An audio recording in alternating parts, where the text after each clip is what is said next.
the Brunner will get underway first. Those two wheelchair races taking place in just under 5 minutes. Kejelcha will lead the elite women's field. They're going off in around about 20 minutes, 9:05 local time here in London. And Sebastian Sawe will go for a title defence at 9:35 alongside those masses. My name is Hannah England, and today I will be commentating with two-time Olympian Chris Thompson and world champion and four-time Paralympian Steph Reed. Chris, before we get stuck into these wheelchair races with Steph, what do you make of the conditions this morning? Yeah, the athletes will have enjoyed opening their curtains this morning to see a nice gentle breeze coming from the east, which is the right direction to help the athletes and where they want to go. A much cooler day for the athletes this year, which should make for more ambitious pace setting, and the possibilities of records are plenty ahead. I love watching De Brunner because it almost looks like she's not trying. We take a bit of a look at the women's elite start list coming up for you. We've got the defending champion Kejelcha and a really exciting prospect of Helena Beery and Jocelyn Jepkosgei, giving her a battle to hold on to that title. And some British interest at the bottom with Ailish McColgan coming back and Jess coming off a fantastic performance in New York the back end of last year, not forgetting Julia Patternine, who shocked the world with an amazing bronze medal at the World Championships last year. Oh, Patternine, what a story of Tokyo. Yeah. Those marathons on the men's and the women's side at the World Championships were really intriguing, and it's a treat to have Kejelcha and Patternine here. Two-thirds of the podium. Kejelcha unfortunately getting injured and pulling out just in the last few weeks from this event. Yeah, we take a look, and this is Jessica Warner-Judd coming in, best of 2:24 from New York last year. Exciting to see her bring the track to the roads. Ailish McColgan, as I mentioned, a bit of a solo 2:24 last year debut, still a Scottish national record, a real crowd favourite, and I'm sure she's going to look to nudge that Scottish national record forward a bit. Looking excited, as always. Julia Patternine, what a story from last year. She shocked herself, she shocked the world with her World Championship bronze medal coming from the sky. Quite literally didn't know she was in third. She's got the medal, she's now looking for the fast time to match. Helena Beery, what can I say?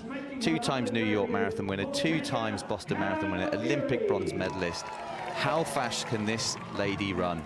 We might just find out today. Jocelyn Jepkosgei, a previous London Marathon winner, finished 2025 as the fastest woman on the marathon with a 2:14 in Valencia. Never been outside the top 3. I'm sure she'll want to continue that. And then Kejelcha, defending champion, Olympic silver medalist, and women's only world record holder. She really is making the marathon her event, and she will not be looking to give up that title today. Moving forward, pacemakers getting into place. Mo, see who wins this battle of starting the race. Watches, everyone's got their watches ready. Event directors always say, we will get your time, don't worry, but it doesn't stop athletes starting their watch. And they're off. The elite women are now going to find their feet, find their rhythm, find their pacemaker, and hopefully get to halfway with as smoother rhythm as possible. But what a sight. And this London Marathon Women's Elite competition, it's different than many of the other World Marathon majors. They do have this small field of women all on their own. They don't have any male pacemakers, and that's been, it is unique. And many of the other World Marathon majors, these women would be in with the masses. They'd have a ton of help. They'd have athletes around them for the whole competition. You mentioned Ailish McColgan. It's like a solo effort. She'll be hoping, wishing that doesn't happen to her again today. But this race format does allow us to attack that women's only world record. It's been broken the last 2 editions of this race. Kejelcha in 2024, Kejelcha last year, 2:15.50. And you look at the head trio, the 3 there, Jepkosgei, Beery, Kejelcha. It's going to, surely it's going to take a women's only world record to take the title today. Yeah, it's been really interesting being in London this week, listening to all the athletes, listening to the agents and the coaches and how they feel. And I think, especially in this women's elite field, I think there's always talk at London Marathon about records. There always is, especially with the unique record challenge of a women's only world record. There's not many races left that has that opportunity to take that. And don't forget, we have the course record on Paula Radcliffe that has stood for many, many years at 2:15 low. And that will be on the cards as well. But today, what's going to be very, very interesting is we've got this very exciting battle between Jocelyn, Helen and Tigist at the front. And it was very, very much fighting talk coming from Dathan. If Tigist wants to win this race, he's going to have to drop Helen, and that could be, when the pacemaker drops out, the difference, which helps the race end up producing a few records. And knowing Helen and seeing how tough she is on these tough courses, is not going to give up very easily. When you go through, when we prepare for these races, we get so excited about the different athletes and the history of the event. And I was looking back at that course record of Paula Radcliffe, the 2:15.25 in 2003. So it stood for 23 years now. There is not a major marathon out there that has a course record that stood that long on the men's or the women's side. It was a world record at the time. And the fact that it's stayed as a course record for this event for so many years is wonderful. It just sort of shows how much of a breakthrough it was that day. But I think I felt like that record's been on borrowed time for a few years. And I think the conditions last year, had it been a bit cooler, had the athletes gone off a bit more conservatively, I think they would have obliterated it last year. And I think that's why I'm so confident it's going to go today. Yeah, potentially, but you still need the athletes. When the pacemakers drop out, someone needs to take the pace, and you do have Jocelyn, you do have Tigist that are going to be on the front foot. We're looking at the second pack, chasing pack, which is nice. It's always nice when you see more pacemakers than athletes in the pack. You always feel a bit more, you can get a bit more protection from the wind. But Eilish is locking in. I'm intrigued, actually. I thought we might see Julia Patanine and possibly even Jess Judd join this group. So hopefully Eilish doesn't end up with a bit of a lonely second half, and hopefully she has a bit more company. Alex Bell there pacing on the left, which is lovely to see, and I'm sure we'll see her run a full marathon one day eventually. Well, London Marathon love to look after their own, and there's a massive entourage for Eilish McColgan. Great to see Valamale Shumet joining Eilish McColgan in that group. We are due to have this pack we're looking at here should be splitting into two. The splitting hairs when you get through these first few kilometres. You're looking at 1 or 2 seconds difference. So these packs will take a moment just to spread out. But the information we were given before the event was the Safer Jepkoskai Abiri committing to this front group. They've been asked to go through halfway in 67.15, which would bring them home in 2:14.30. A women's only world record, a course record, and a huge lifetime best for Abiri if she can hold on in that zone. And let's just see if the world record. We're coming across to the elite women, and you can see the athletes are starting to separate a little bit through the pace, the subtle pace making. At this stage, just 30-second difference, aim at halfway. Cannot look a huge gap at this early stages. The athletes are getting into their rhythm. We've got the iconic rockin' and rollin' of Helen Abiri. Don't be fooled by that in the latter stages. It's very much her efficient running style in her way. And speaking to Dathan Richardson in the hotel, he did mention to me, he gets a little bit worried from time to time trying to assess how her body language is. But the athletes will be reading each other. They'll be listening to each other's breathing, working it out. But at this stage, it's very much being in yourself, relaxing, and just staying on pace. And they've got 3 very, very good pacemakers taking them to halfway and beyond. And I'm intrigued to see Catherine Amanangole of Kenya. She's making a decision here. She's the woman in the light blue vest towards the back of the pack. And she was penciled in to be in that second group that's just separating themselves behind. Amanangole paced last year to 25 kilometres in this event at 2:12 pace. And I did think, well, hang on a minute, if you're capable of that and you're the woman setting that pace, this year coming back as a racer, her first time racing here in London Marathon, surely you want to get a free ride, be on the back of this group. So if there was anyone from the whole field in this elite women's race that I thought might take a gamble, might take a risk to go with these big 3, it was Amanangole.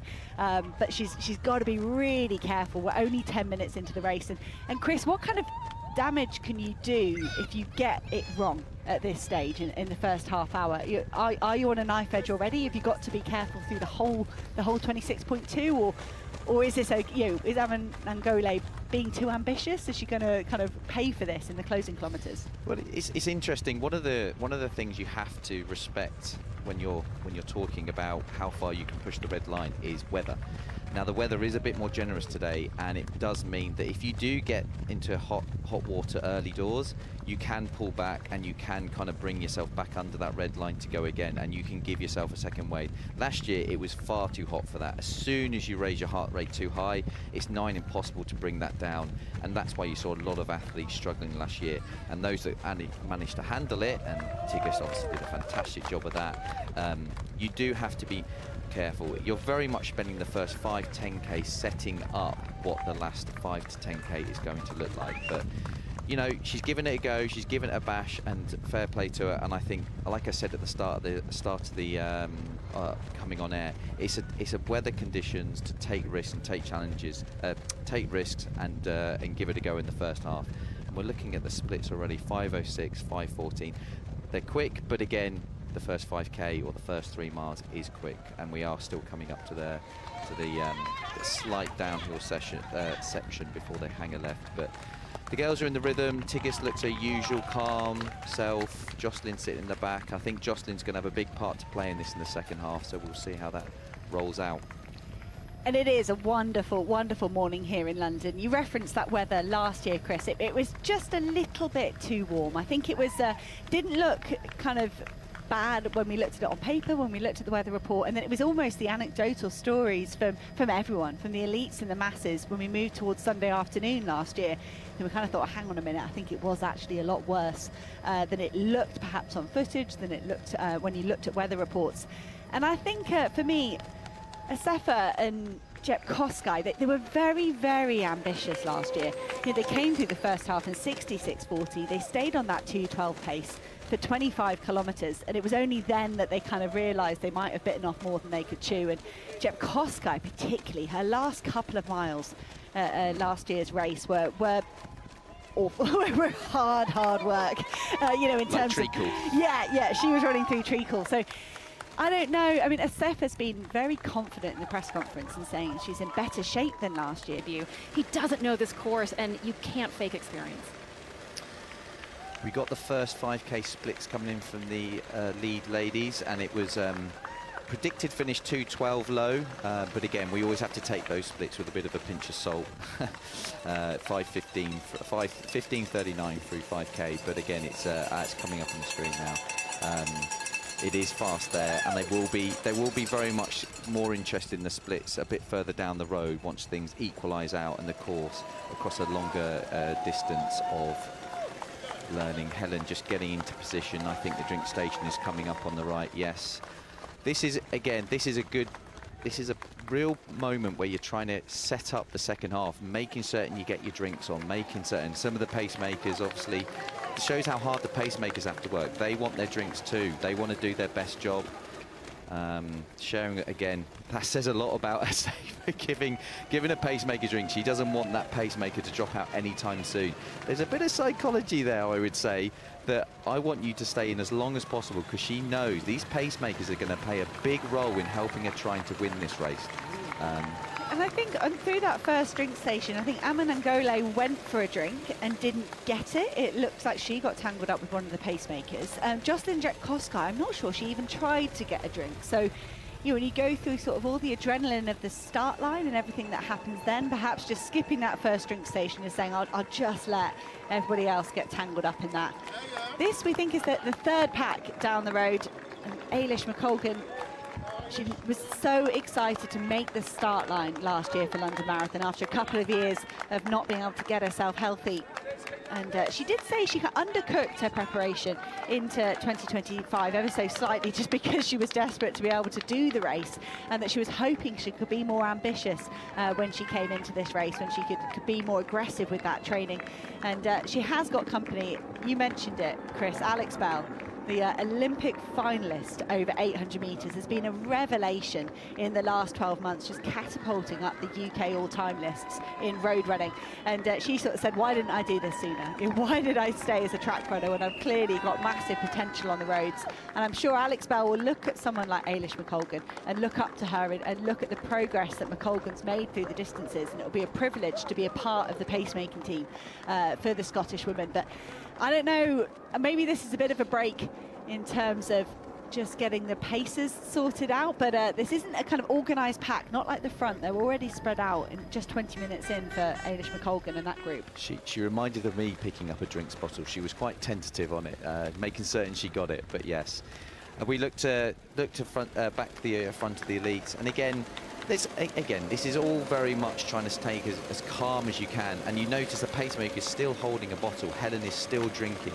This is significant because, again, athletes know the volume of drink they can get into their system is important, and it's not about just grabbing a drink and then just throwing the bottle. Athletes are holding on to these bottles for longer and longer because the priority is getting on, and they're not frightened to hold on to it for as long as they can. I remember Tigges missing a few bottles, and you mentioned Jocelyn missing it. So athletes have their plans, they have their processes they follow, and all of these athletes are experienced athletes. They know what they're doing when it comes to their own fueling strategies. And it is interesting. I always find it how important, but equally how individualized these plans are. Well, we've mentioned it, across the last couple of years, that the technology in the fueling has just gone through the roof in terms of what the athletes have available to them in drinks that more efficiently do what their body requires for this challenge. And I think that has taken the jeopardy out slightly. We used to see these sort of real emotions going on if someone missed a bottle. And it doesn't seem to happen so much in the last sort of couple of years. It kind of seems to be like, well, I'll just, like you say, take on as much, if I get my bottle, take on as much as I can.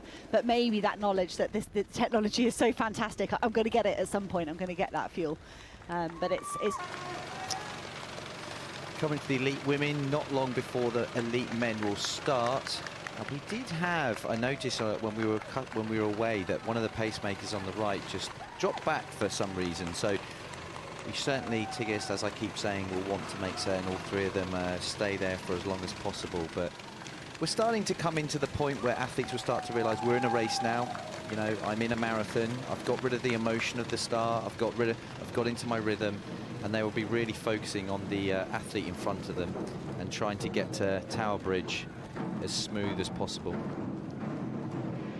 And I think that's something, actually, Chris, you and I have spoken about sort of in our competitive careers. I ran 800s and 1500s, and for me it was get yourself really G'd up for that start line, really dialed in. And you mentioned as you moved up the distances to 10K to marathon, you couldn't do that. You've got to sort of stay calm. It's not about getting overexcited on that start line because you've got to measure your effort over a couple of hours. And is it a matter, particularly for someone like Helen Obiri, of dialing out, staying calm, letting the other women kind of attack a fast pace, and just conserving emotional and physical energy for the closing stages? I think the best way, and I say this to anyone running a marathon, you've got to see the first 3 or 4 miles almost like as the warm-up. It is very much a case of allowing your body and emotions to build into the marathon. You don't need to start like it's the bee of the bang, as we talk about in 100 metres. But certainly for Helen, one of the things I really liked about her marathon journey is she was so good on the track, so fast, such a high-quality athlete, but she deliberately chose tough marathons to learn the trade before she started looking towards pushing that fast time. So hopefully we'll start to see the accumulation of a lot of hard work, a lot of thought process that's gone into the processing to get to those fast times. So it'll be exciting to see. Well, we're approaching the half-hour mark in the women's elite race, and the wheelchair athletes are around about 40 minutes into their journey. Marcel Hoog passed halfway, and we head back to Greenwich Park, where the masses are starting to accumulate. But here's the elites, led by last year's champion Sebastian Sawe. It's 2:02.05 was his debut in Valencia, the second fastest debut of all time. Only Kelvin Kiptum debuted faster than him. And the Kenyan great still holds the course record in this. He died, unfortunately, in an accident in 2023. But Sawe has said he's got his sights set on that course record. It's also British Championships today, and it's going to be very competitive between the likes of Mohammed, Philip Sessman, Unfortunately, no Emile Caress this year in the British event. We're going to have a look at the key highlighted athletes for this men's elite field. And Phil Sessman was the first Brit home on his debut here in London. All the way back in 2021, he's got better and better year on year. He's down to 2.7 now. On the other end of the experience spectrum, Paddy Diva has only run one marathon and it went really well. He crossed the line 4th in New York and Autumn. He has been upgraded to 3rd after the disqualification of Albert Correa for a doping offence. The track medalist Yomif Kejelcha makes a highly anticipated marathon debut this morning. It's been indicated that the Ethiopian is going to go with the front pack.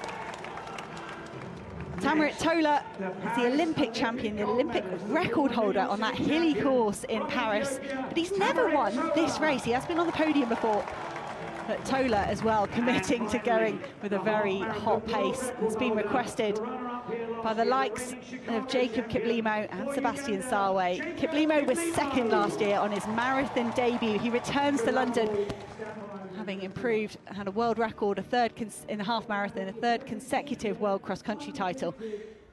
And he will not let Sawe get a jump on him like he did last year. Sawe looking to cement himself at the top of the marathon rankings by taking another London victory this morning.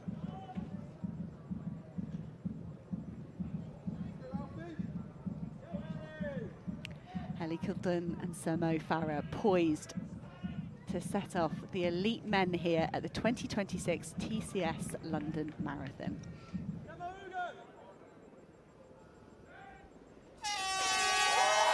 And they are off. Sawe looked reluctant to take his moment in front of the crowd here, but he will not shy away from the challenge. He's been a latecomer to elite marathoning. It's been an instant impact from the Kenyan. And his efforts in Berlin last year in September were really quite remarkable. Very hot conditions, but Sawe went tried to attack that world record of Kelvin Kipton, came unstuck with the hot weather, but he does believe he's in course record shape.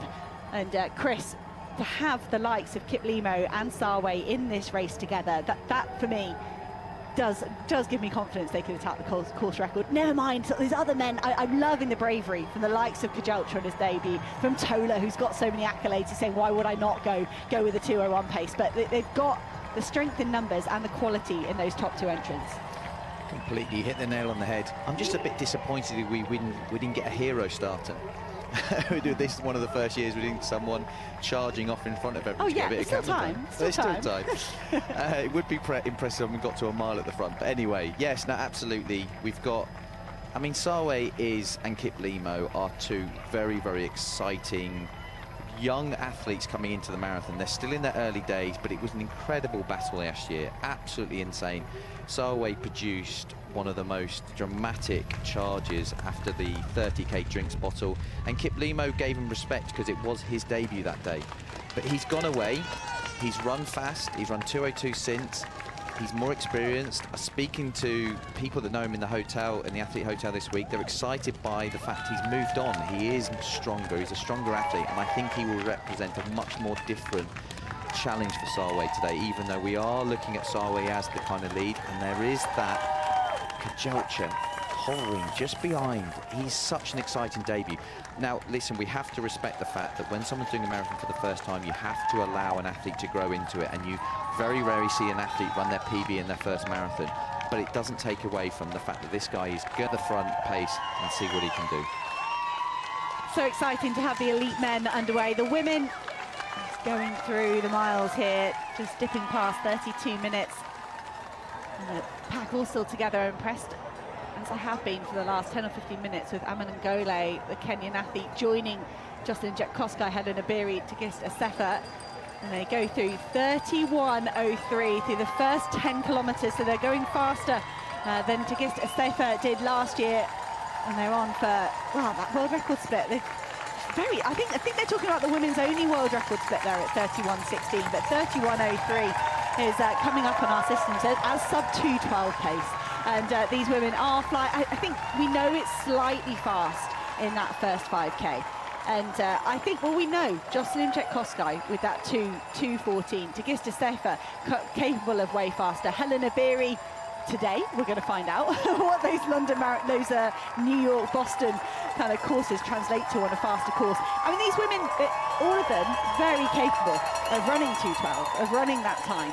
But the question would be, on this course without male pacemakers, are you giving yourself kind of putting a lot of damage into your legs by setting off at 2:12 pace, or is that what we're really going to see today?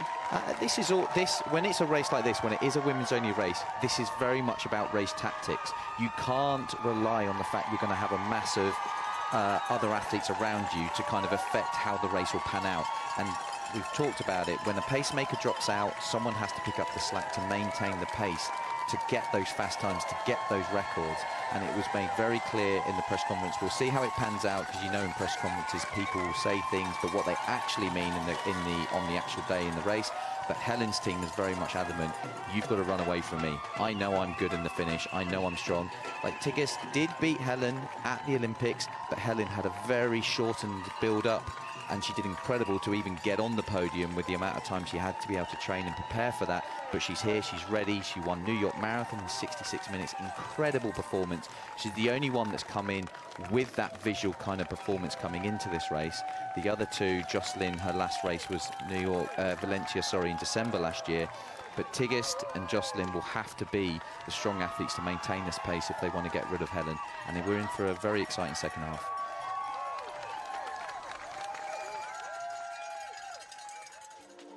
Here we are. This is the course where the athletes, all of the elite athletes, have now made their way from Greenwich Park. And then still in this quiet section here, I do think after all the razzmatazz of the start, it will be a nice calm few miles for them as they head out to the most easterly point of the course before whizzing back towards Cutty Sark and the British Tea Clipper. Well, they'll be roared on by the crowds. They really build through the capital here as we move towards Tower Bridge. On the south bank here of River Thames, through round about halfway before they turn east again to wiggle through to the financial district, down through the Isle of Dogs and through Canary Wharf. It can be quiet here. We do often see significant race moves when the crowds just leave the athletes on their own. They'll then double back along the embankment, go past Cleopatra's Needle, past the London Eye and Houses of Parliament before the welcome site of St James's Park, where they know they're nearly done, sweeping in front of Buckingham Palace, and they'll finish on the Mall. It's really a wonderful course here in London. Strikes a balance between decently quick while taking in some wonderful sights of the city. And it's just, for us, here in Britain, we're biased. This is one of the best weekends for sport in Britain. Everyone gets behind the London Marathon. It's all anyone's talking about on the media. And so leading into this, because of the mass participation element and the massive amount of money that's raised for charity and everything that goes on around London Marathon, apart from these elites. But I think the effect of these massively talented elite fields year on year on year really puts London on the map globally as well in terms of athletics fans. Yeah, I mean, London Marathon is regarded as that marathon where the fields, I mean, the fields they manage to put together, the athletes they get to come to this event to put on a show is absolutely incredible. And yes, you always have to bear in mind, it's like seats on a plane. A plane overbooks, knowing that some people aren't going to turn up, and it's a bit like a marathon. Unfortunately, the challenge that it takes to get on the start line means injuries, risks are high, things can go wrong, and so you have to almost overbook in the knowing that you're going to lose one or two athletes. But London, despite the fact we do have dropouts,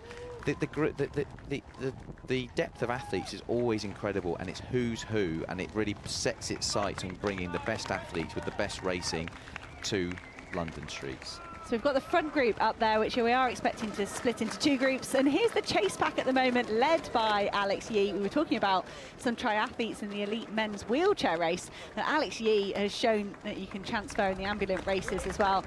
And Yee, fantastic in Valencia back in December, and he's here just to pace today. And so that is the third pack. Just down the road is Alex Yee, and we have got a slight divide here. The lead pack, they've been asked to go through in 60 minutes and 30 seconds, which is mighty fast for the first half. The second pack behind there, they're going through 61.45, targeting the European record that currently stands at 2:03.36 to Bashir Abdi, and Amanal Petros of Germany will be in that second pack. The silver medalist from the World Championships, he's going to be targeting that continental record. So these three groups in the men's race just settling into their paces. Yet Platt is in this race. He's doing very well. His chip is just not picking up. Perfect. All right, good to know that Platt is still involved as we take a look back at the elite women. And Amanen Gole is just giving way to the big three, the top three, if we like, on paper. And I think we had that first 10K split. They are underneath 2:11 pace. They're going even quicker than they were last year. I think Amanen Gole, I'm not sure how much of a conscious choice or just, you know, it's not really in her power to stay with this pace. But Chris, a 5:02 for the last mile. They are not hanging about at all this morning. I got to be honest, I was kind of, as I keep saying, I take the first few miles with a pinch of salt. They've kept this going. They've kept this relentless pace going. This is serious running that's happening right now. I know the conditions are good, but for all three of these athletes that are entering unknown territory in a London Marathon sense, none of them have run, obviously Helen hasn't run on this course before, but neither Jocelyn or Tigges has run this fast on this course before. And that matters because, again, the reason it matters is because once we lose the pacemakers, they're going to have to do it themselves. So there's clearly, there's some brave racing going on right now, and this is going to be interesting. We've already lost one pacemaker, and it is going to be significant. The faster you go, the earlier you will lose those pacemakers, but everyone seems happy. They're going with it. There's certainly the fact that Tigges and Helen are side by side does say a lot. I know they're behind pacemakers, but there's a bit of gamesmanship when it comes to that, and Jocelyn tucking in behind. But we're down to three. We're down to the three we expected, but I have to say I wasn't expecting this pace so hot so early.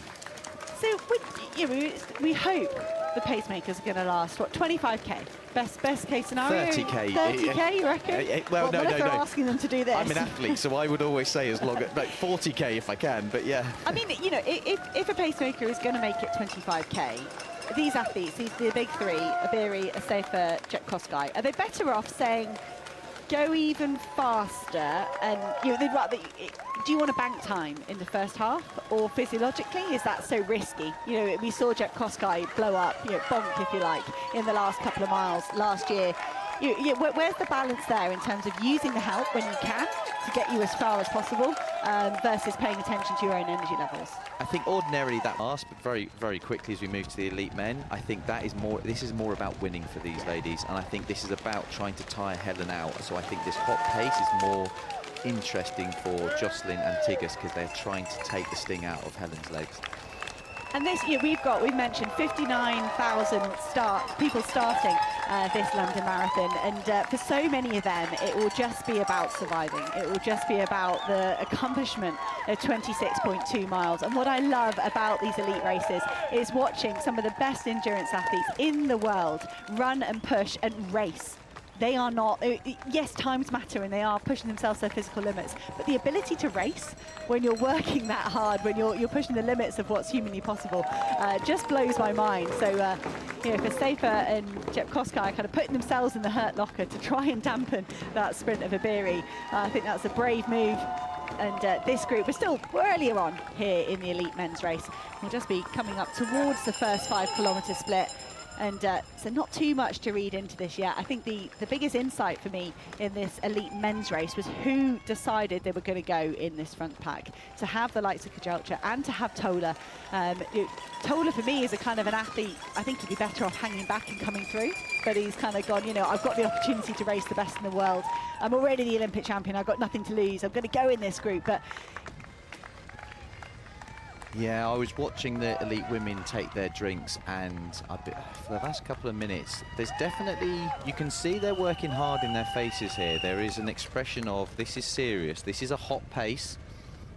It's very much a case of concentrate, just keep the negative thoughts at bay and keep those drinks. As Tigges took the drink and she had a couple of swigs and chucked it. Helen is taking a bit longer over that, and it is difficult when you're running at this pace to get the drinks in between breaths is not an easy thing, and it is something you have to practice. And don't be surprised by Jocelyn just sitting at the back that she pays a bit more attention to the front when these pacemakers drop out. But at the moment, this is a hot pace, and you can see on their faces, they know they're in a race right now. Sub 47 minutes through 15 kilometres. They are absolutely flying here in London. And it was similar last year. They did go through, well, we mentioned it already, all the way to 25 kilometres at 2:12 pace, that they're going quicker this year. And a safer last year, it seems she was the athlete kind of goading the pacemakers, saying, let's lift it, let's lift it, let's lift it.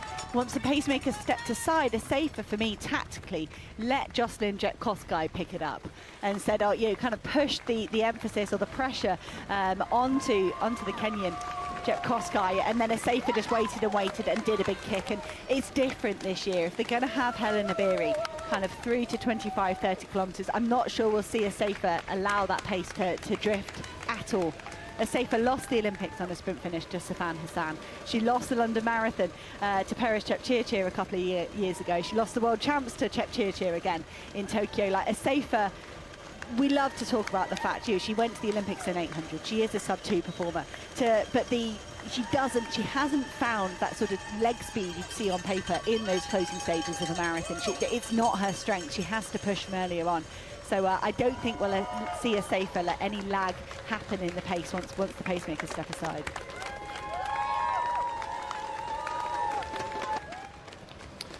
We're moving across to the elite men. Again, I was watching them on the drink station. It's so important, but these guys are moving. And again, we have to take with a pinch of salt, that, as we say, the first 5K, but there were 4:14 through 5K, which, to put it in perspective, is right on the nose of 2-hour pace. Now, let's see how they get on through 10K and 15K before we get too excited. But they've got out the door. They've clearly had their Weetabix this morning. Other cereals are available, of course. But they've clearly had whatever they needed to have for breakfast to get out the door and be serious about what they're doing. And the pack is big. Lots of ambitious athletes. And I say it every year. The volume of running these guys do in preparation for this is quite astounding. And Sawe, a lot of people are trying to understand, because he has picked up a couple of injuries which come with the risk of training of high volumes, and he has had a stress fracture. He has run quick at the back end of last year, but he has had a broken training block coming into this race. We're unsure just to how much training he has done. The story's changed a little bit, but we will get to find out. But in my opinion, he's not here unless he feels like he can put up a good performance and he feels like he can defend his title. But I do think Kiplimo has had from what we can tell, a much more smoother build-up, and that's going to be dangerous. I think that is an interesting point, Chris. When we come into this event, you know, back in January when the fields are announced, we get this wonderful list of names, and all of those have to stay healthy. They have to make the start line here this morning in April. And Sawe, those reports of disruptions, they only really came out in the last 3 or 4 days. The headlines first were, I'm going to go for a course record. I think I can do it. I think I can beat Kelvin Kipton's mark. And then it was only sort of when we moved into the last few days, for me, that it became clear that Sawe hasn't had a really smooth last few months. He hasn't raced since that world record attempt in Berlin. I mean, he didn't get that close, but the effort he put in those conditions was sort of one of the best performances that's ever been seen in a marathon. And I think, you know, that broken foot off the back of Berlin maybe happened just before, that back injury in the new year. Like you say, Chris, there's no hiding in 26.2 miles. If Sawe has had a significant disruption to his build-up, we will find out. You can't blag. You cannot blag London Marathon and a high-quality marathon. And I just hope it's not been a significant disruption, because he's a big player, a big part of making this race fantastic and potentially pushing it towards championship course record territory.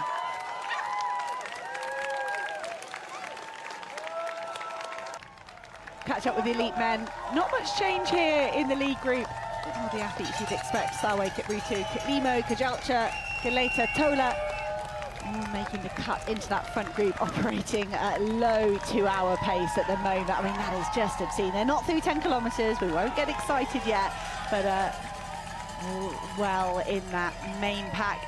There they are. There's a close look at them. Just a nod to the athletes a little bit further behind, the likes of Gabena, Kamora, Lassoy, Petros of Germany, Cheptegei. They are, at the moment, operating well underneath European record pace. That is the target for Amanal Petros, as he gives chase there And it looks like there's a third group forming behind Peter Lynch of Ireland, Phil Sessamon, Patrick Diva, Mohammed, Claudio Menges, Jack Rowe, Wayne Gebrselassie. So the British title battle, so intense around about the 2:05.5 mark at the moment. And Peter Lynch of Ireland getting involved with those Brits. But some of the other athletes, the likes of Jake Smith, Adam Lipschitz, Tim Vincent, Alfie Manthorpe, have just settled into around about 7.5 minutes. Liam Bouden of Australia in there as well. And that's just the opening stages, only half an hour or so into this elite men's race. But that's just how, it's great to see those strong groups forming behind this lead pack. We've got such a nice, real close-up visual of Sawe's face there, just the relaxation. Kiplimo is a bit like, looking at his watch, checking, looking around a little bit. I think that's a bit of his track background coming out, that needing that distraction. But I'm really enjoying the way Kejelcha's moving behind at the background, you know. He's going to go into unknown territory once he gets beyond halfway. And that is going to be something in the back of his mind, but he has great prowess over the half marathon, ran an incredible world record over the half, which has been since beaten by Kiplimo on the front, on the right, just behind the third pacemaker. And it's these guys, you know, the bravery that they have to go aggressively is, for me, astounding. There was a lot of respect for me back when I was getting into marathon running, of respect the distance, and they do respect it, don't get me wrong. I love the way it all spreads out as they get their drinks. They must get their drinks. But it is a respect, but it's also that precociousness of, I can do a debut and I can get out with everyone. And we're getting the 10K split here, and wowzers. It's still quick. I mean, it has slowed. I mean, I say slowed ever so slightly. This 5K slip is ever so, second 5K split is ever so slightly slower than the first one, but they are still operating at 2 hours 34 roughly for the full marathon, which is very, very quick. Slightly inside the world record pace, which is very hot. And I think you're right, Chris. There is a sort of change in the attitude on the men's and the women's side in terms of racing, in terms of being aggressive. And I think the bottom line is, no longer can you bank on running a safe race. Maybe you can at a championship, but we look back to Tokyo and you look to the conditions there and what was required to excel in those conditions. But when you come to these world marathon majors that are largely on reasonable courses in reasonable conditions, there's no longer an advantage to being that steady Eddie, that safe player, because if you don't stick with this group, you can no longer power through and take a surprise win. And I think that's why we've seen the likes of Yomif Kejelcha on a debut put himself in this group, because it's almost like, what's the point? If you're not going to have a go and go with these guys, then you shouldn't be at London Marathon. You should debut elsewhere. And I think if you choose to come here to this race and you believe you've got a future in marathon running, you've got to go with this group. No, completely. I think it is very much exactly as you say. We've come into an era where it's about pushing those time boundaries and really, really going out with it and committing. And even if it doesn't go right, what do you learn from it? What can I go away and use from this? Because we're seeing athletes who need to turn up with high volumes of training and actually a lot of race experience to kind of take them to the next level. Big old pack moving around Cutty Sark, and look, we saw this shot here with the wheelchair athletes, and the crowd are probably 3 or 4 deep. It's probably the same 3 or 4 deep here, but as the elite men come through, there's so many more, all the way up to the friends and family to cheer them through behind after some of the fastest people on the planet.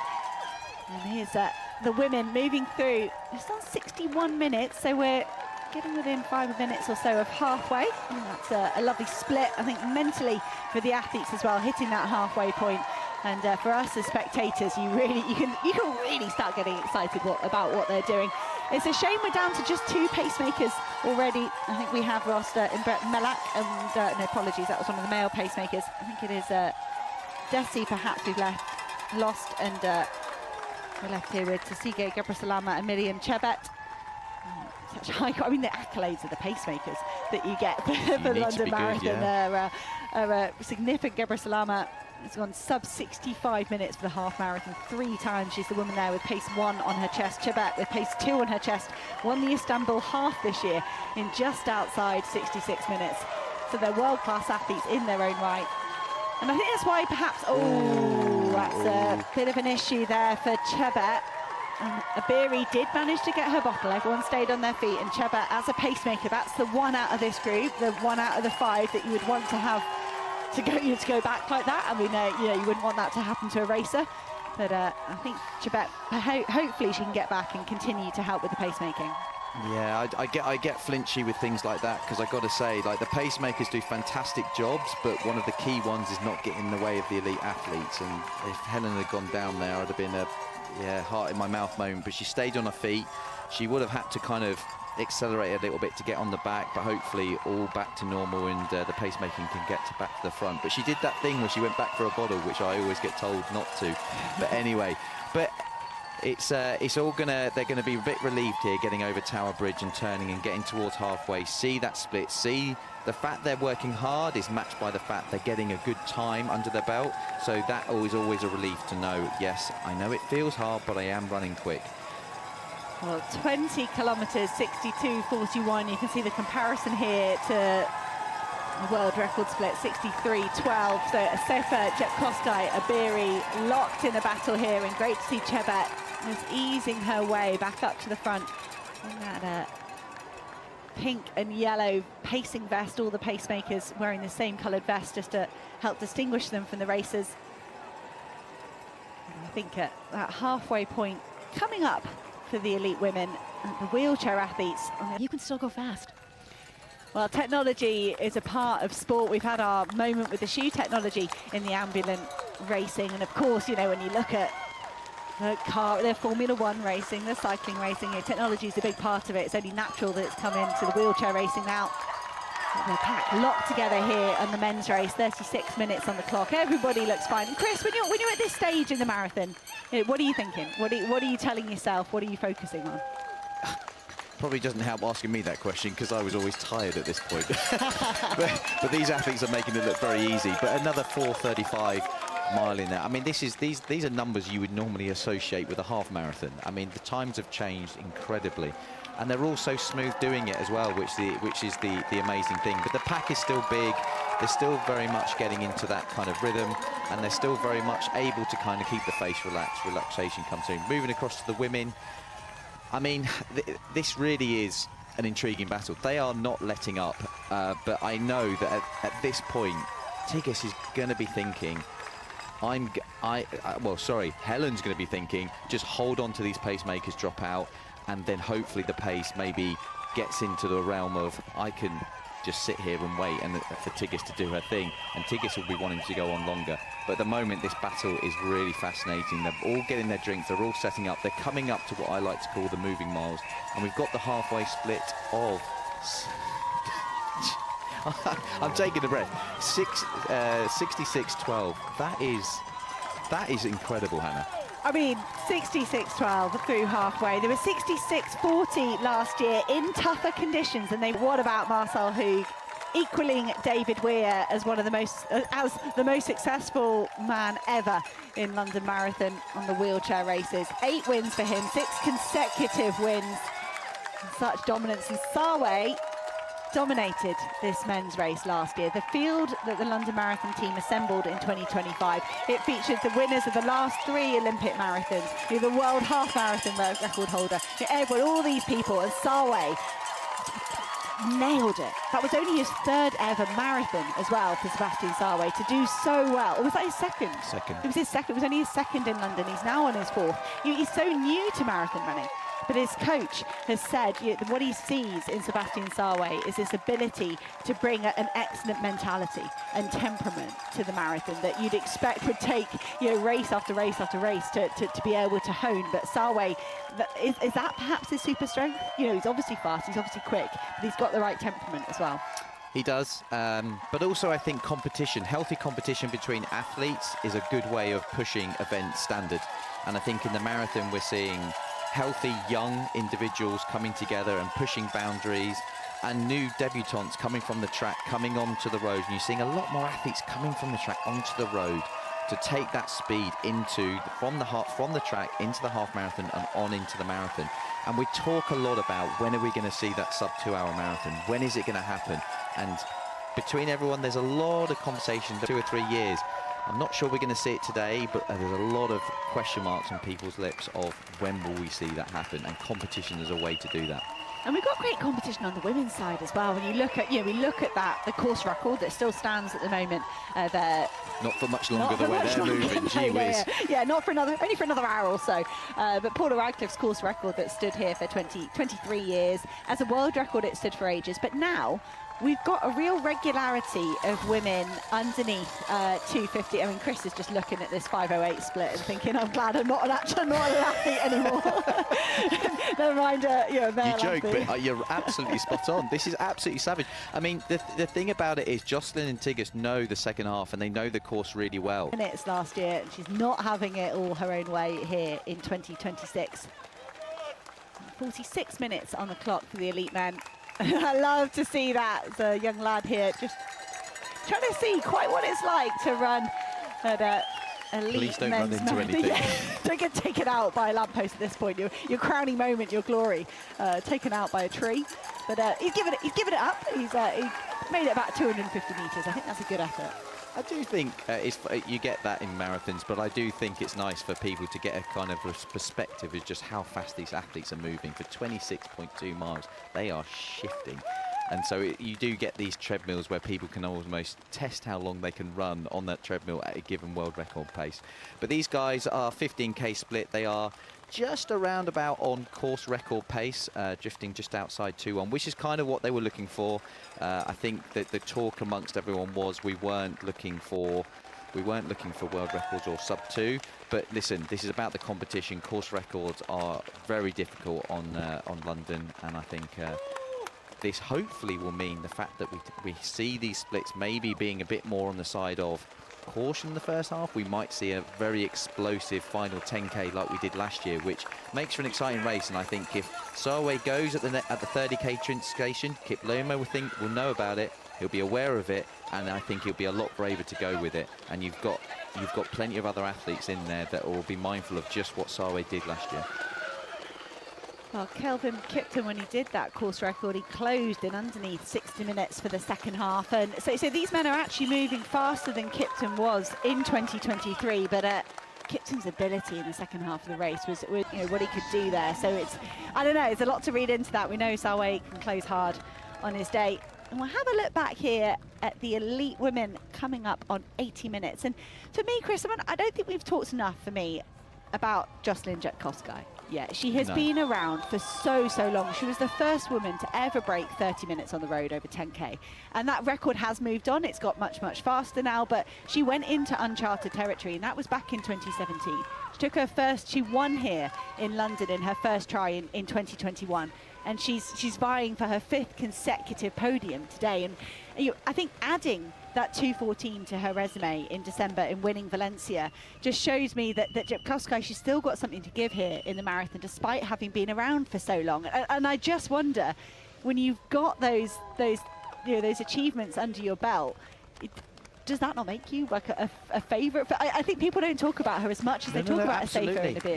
She was world lead last year for the marathon, as you say, 2:14, and we're just seeing the splits here of 1:18:48. So they are still inside that world record pace for women's only. And I think it rounds out at like 2:13 low. These girls are shifting. They really are. And like you say, Jocelyn, she's a tough athlete. She's hard to drop. She did walk in, as we talked, ran in treacle a bit towards the back end of last year, but she's a serious contender here. All three of them have legitimate cases to put forward to say, I can win today. But this is the moving miles. These are St James's Park, and as you say, Steph, the positioning for Catherine de Bruyne and Tatiana McFadden is going to be so important. We'll get back to the finish of that elite wheelchair race just in the next couple of minutes. Yeah, back to the elite women, and they are all carrying their drinks for a lot longer. I think looks like Tigges is taking longer with her drink. But these, like I say, these are the miles passing 25K. We are taking these miles are really going to set up the final stages, and they are going to be. They're going to be listening to each other right now. They're going to be looking out for little subtle signs. Helen has a very rocking and rolling kind of running action, but you don't want to read into that.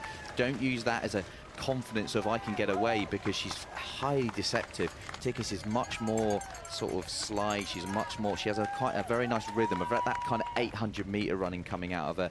And Jocelyn is just the epitome of a marathon runner. So they're all very individual, and they all have their individual skills here, but they are going to be reading each other, are going to be trying to work each other, but they're not going to be there for much longer. Brilliant pacemaking on the women's side, taking the athletes through 25 kilometres. The men, around about 52 minutes, they've still got their 3 pacemakers here at the front. They have slowed ever so slightly, as Chris said, to the 2 minutes, so 1.5 or so. Still perhaps thinking I could be in for some great prize money here. Might have helped Manuela Shah on a quiet morning. We've had the first loss, well, second loss of a pacemaker in the elite women's, which the fact we've got to an hour and 26 and we still have a pacemaker is impressive, especially at this point. I'm still in shock seeing that 62-12 halfway split. It's just incredible. To put that into perspective, like, you would see a lot of very, very high quality half marathons won in those times. And they're maintaining these paces very, very well, and they're still on course for the world record, the women's only world record, to be clear. And they're still very much on course for a very tight finish. And it is a great job by Tsige Gebrselassie, the pacemaker here. I mentioned she's gone underneath 65 minutes a couple of times this season, but chaperoning these women so well. We'll just take a little bit of a look down the rest of the field, because we have got some other brilliant women out on the roads of London. The lead pack here, Iberi, Asefa, Jepkoskai, Amanangole holding on to 4th place at the moment. Azamera Chumba are on around about 2:70. Colgan of Great Britain, lead Brit at the moment, around 2 hours 22:26. But the field, if you look at our splits that we're getting up on our computer, that women's field is just spread out. There are really a lot of solo runs going on for the elite women.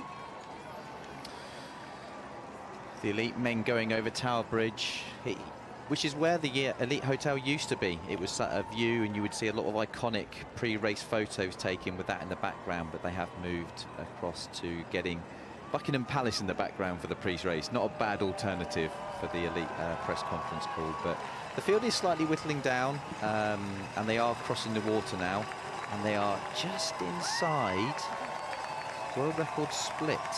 Is that right? Yes. It is 57:21.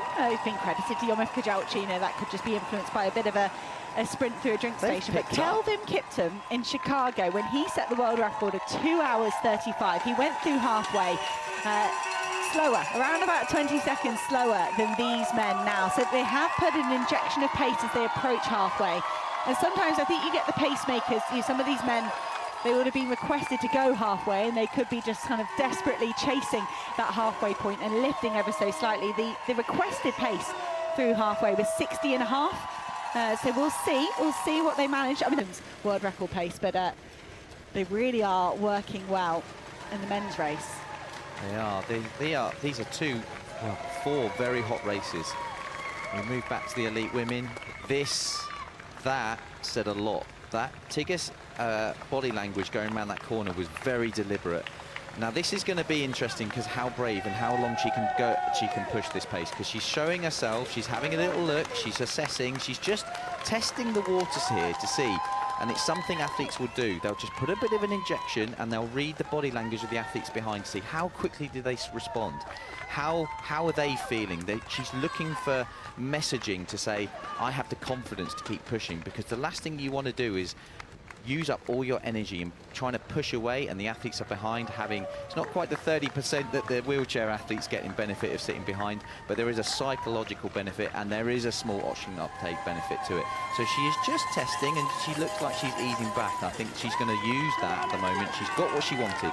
She's got a hot pace. It is a women's only world record pace. Now it's up to her and possibly Jocelyn to maybe help each other out. But Helen's instructions from her coaches of Laura and Dakin is very much, I'm going to sit here and you've got to try and get rid of me. And I'm sure the camp and everyone in Europe right now are going mental right now, excited to what might happen. But these are 3 world-class athletes right now. And it's safer. She's having a bit of a word here with Jet Koskai. That is a proper conversation going on at a 2:13 pace in a marathon. They're in between 25 and 30 kilometres here.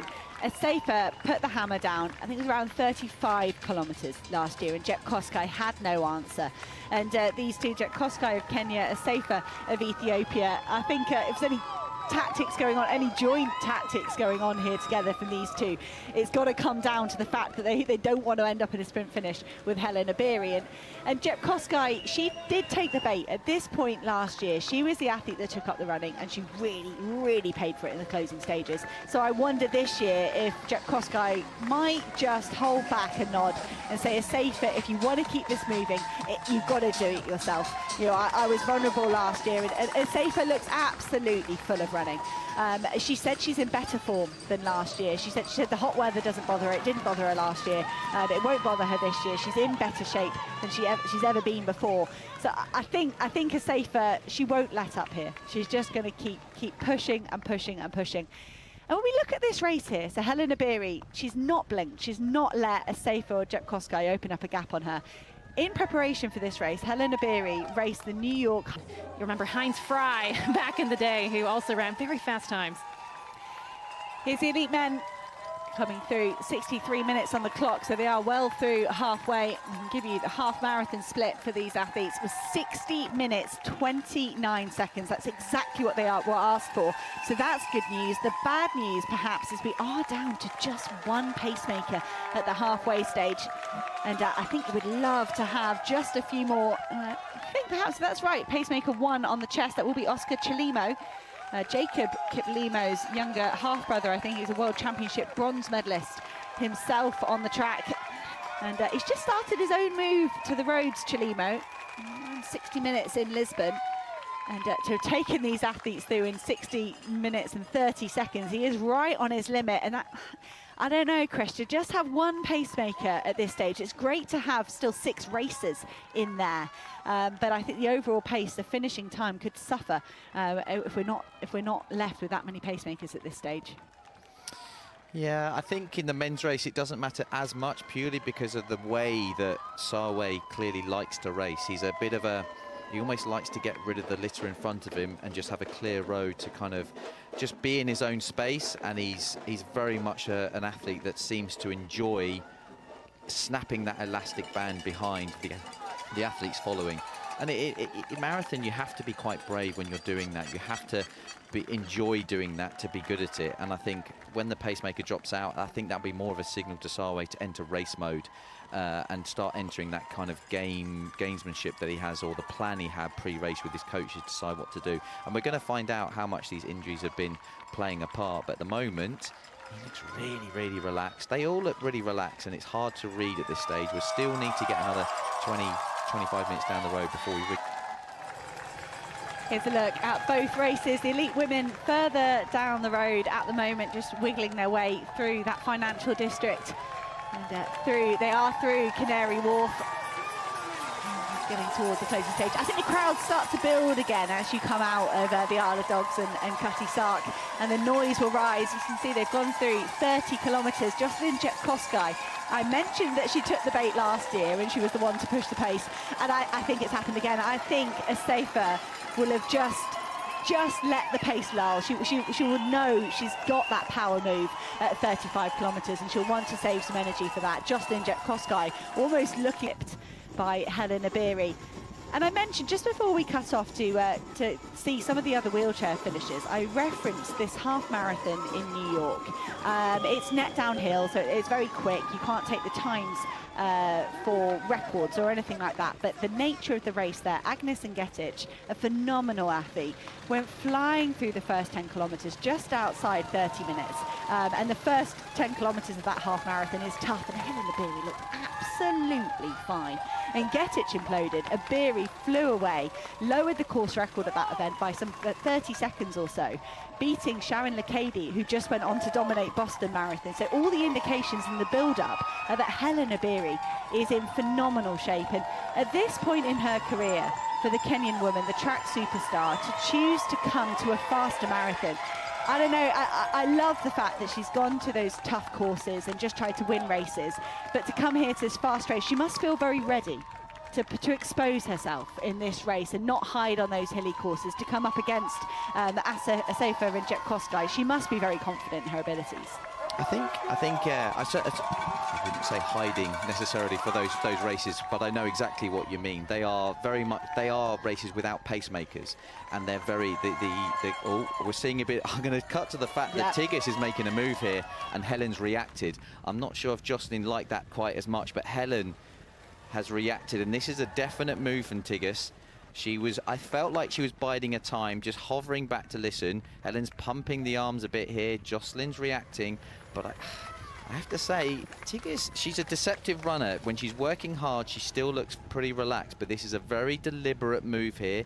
She's clearly chosen a part of the course where it's a little bit twisty, a little bit where you have to take the tangents, and we'll see if she's going to keep this going. Because if you make a move, you have to see it through. You can't just ease back. You have to see it through. And Helen's, again, it's clearly a move around the drink station, and the girls nearly ran past it.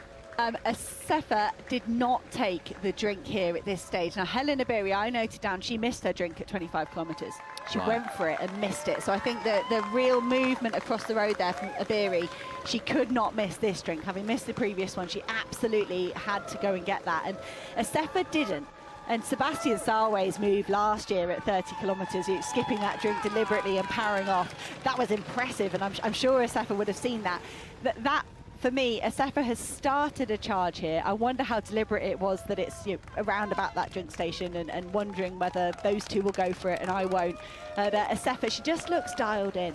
She, for me, out of this three, she looks the most relaxed as well. We've mentioned the form of Iberi. It's always a little bit more active than some other athletes, but Jetkowski isn't looking as smooth as Asafa either. I think for me, the defending champion at the moment in the driving seat. I think that was a very deliberate ploy to make picking up a drink almost potentially forget it, or just make it hard to get the drink on board. I think she knows, like you said, she knows she's going to miss it, so she's going to make it awkward for the athletes to not just pick up the drink, but also drink it and get the fuel on board. I mean, if you're going to miss the drink, you might as well, if you're choosing to skip a drink, you might as well make it hard for everyone else in the process. And just a moment whilst we see Asafa at the front, and we catch up with the rest of the athletes in the field. Amanangole holding on to 4th place at the moment. She's on around 2:18 pace. Azimara is in 5th. And Ailish McColgan in 7th place at the moment. The top Brit on for 2 hours, 22:26. And locked behind her, Rose Harvey, Jessica Warner-Judd running very well. Julia Patanine of Uruguay is in 10th place at the moment, still threatening the South American record. She's on 2:24.40 pace, so she's going to need to pick up ever so slightly if she's going to get that continental record. But I mentioned last time I did an update on the women's field, they really are spread out. Perhaps Rose Harvey, Jessica Warner-Judd running together. Everyone else, the 14 women in this elite field, are basically running solo.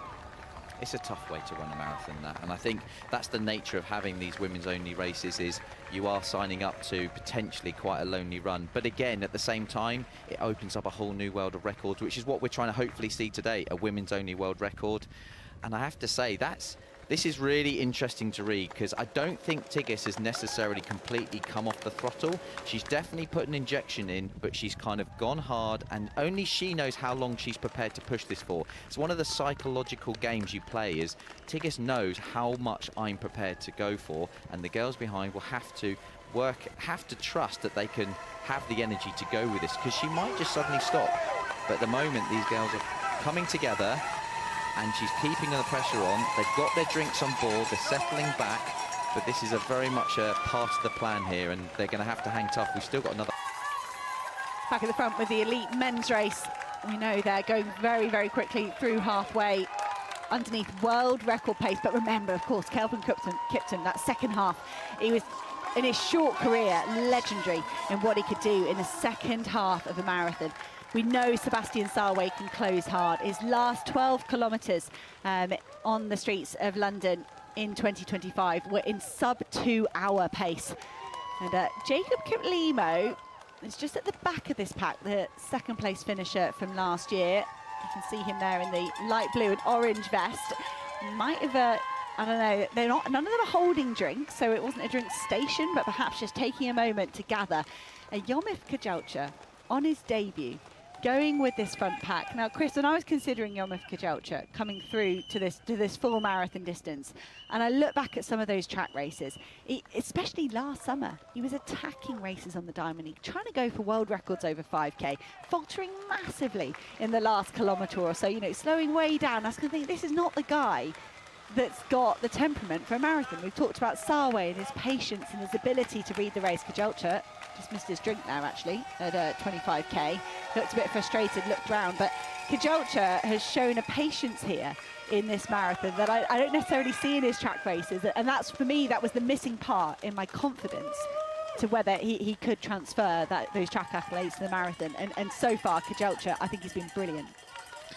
Absolutely. I was wondering why Kiplimo was hanging at the back, and it might have been to do with he knew with the drink stations coming up and he knows how important it is. But I mean, when I was coming into the sport, athletes on the track, it wasn't a given that you would go and do a marathon. There wasn't as many marathons, and it wasn't necessarily in the thought process of the destiny. And as I was coming through, I did go and run a marathon, but it was still not necessarily a given that 5 and 10K athletes would necessarily do a marathon.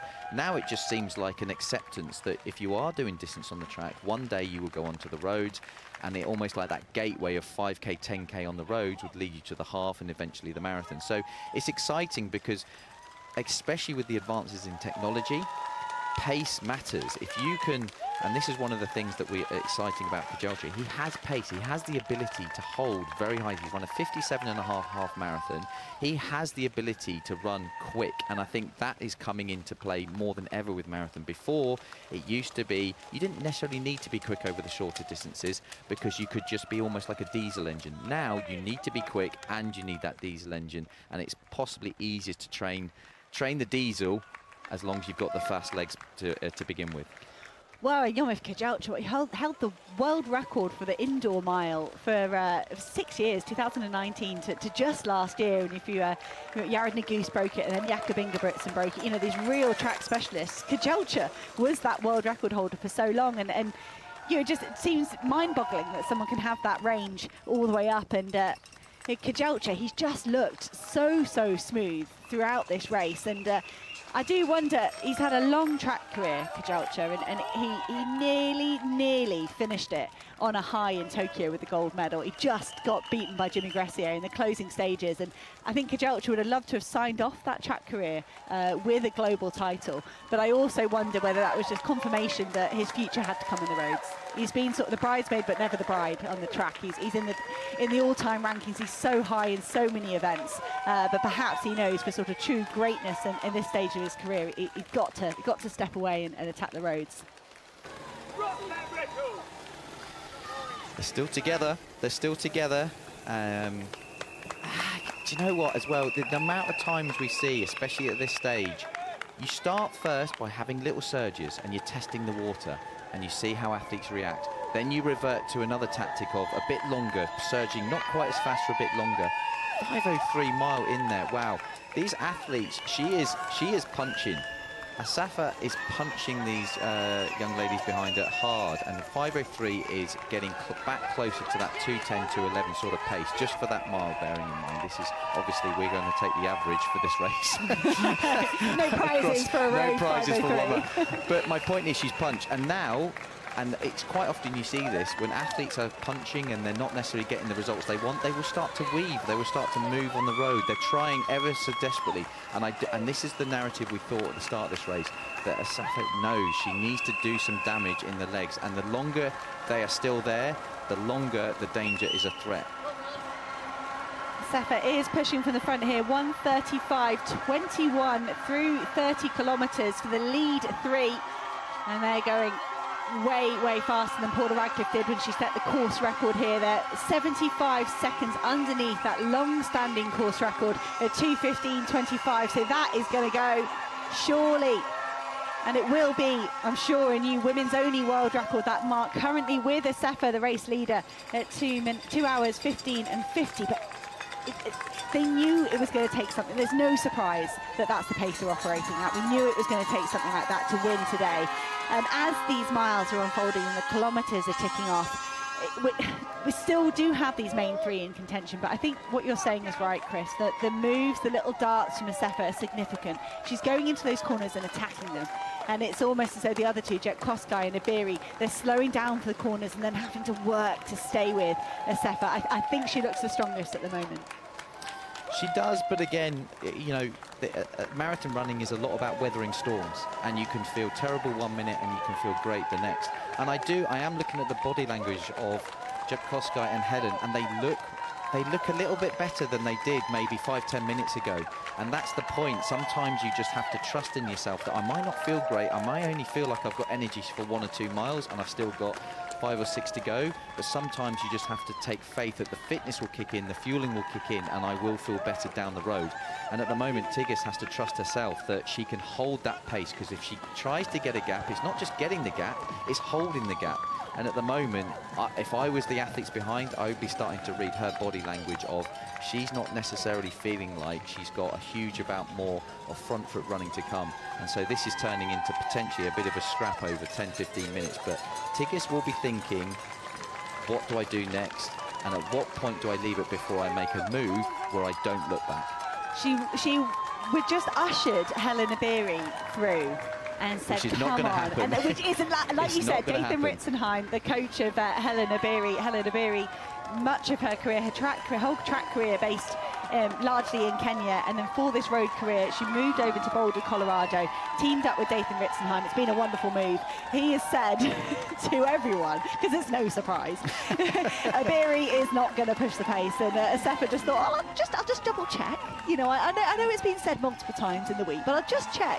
Iberi doesn't fancy sharing this pace, and Asefa should be trying to say to the guys, if we want a women's only world record, help me out. It's not going to happen if we don't keep the pace moving. And I think her best bet, as we said a few moments ago, the best bet is this woman, is the Kenyan Jocelyn Jetkowski, and Jetkowski checking her watch as well.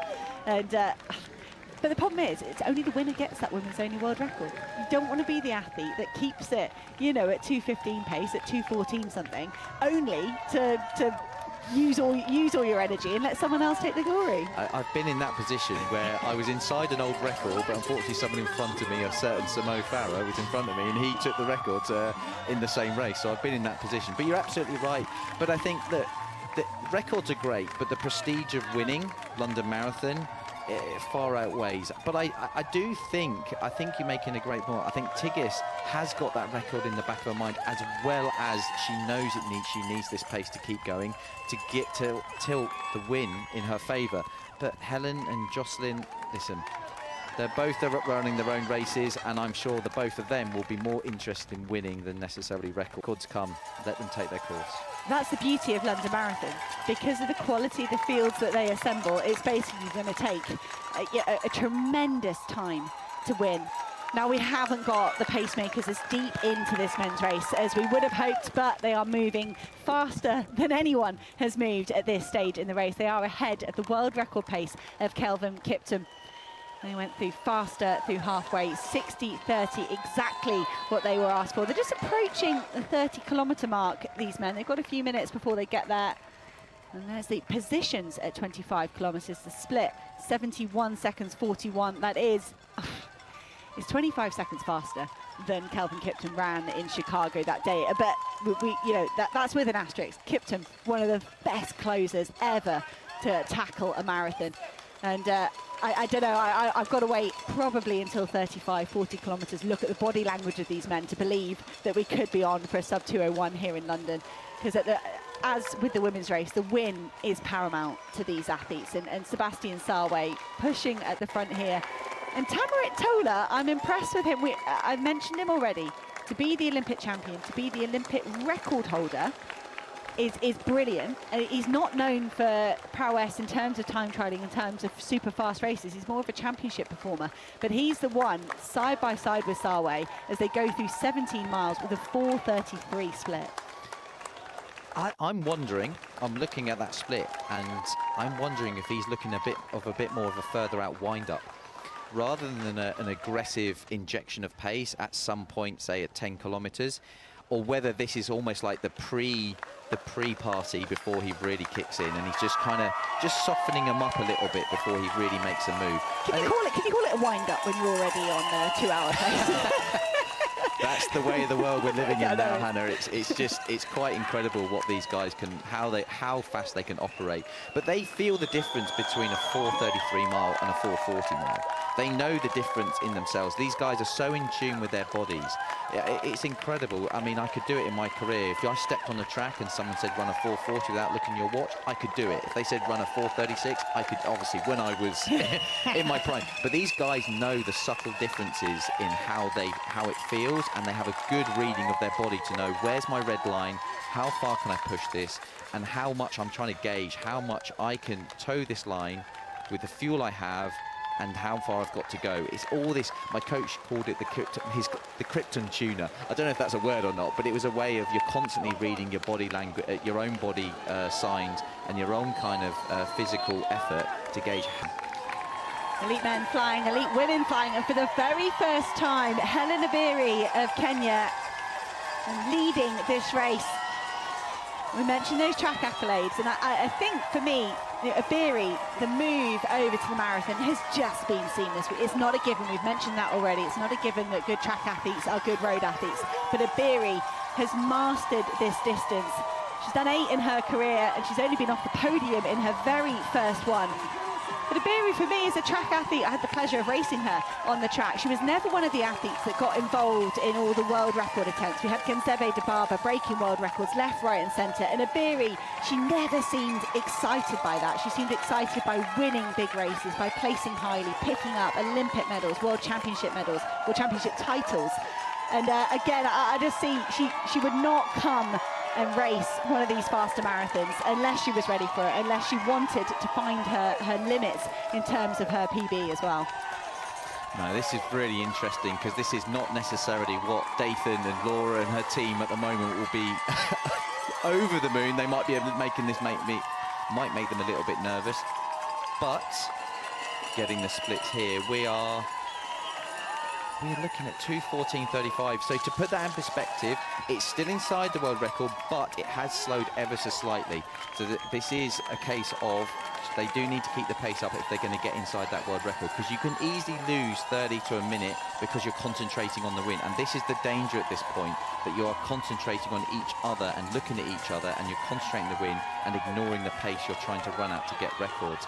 But obviously they've gone through the drink station, and the fact Helen's at the front says to me that she's controlling the narrative of, I'm just going to take my time over this, I'm going to get the drink in and fuel up. I'm not necessarily think that's a good idea for the athletes behind to allow that to happen, because even at this late stage, this fueling that they're getting on is not necessarily going to make the difference, but it's certainly going to, if it's even 1% extra, it's worth taking the time over it.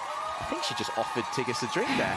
I tell you what, that was a real gamesmanship there. That was, wow. Do you want one?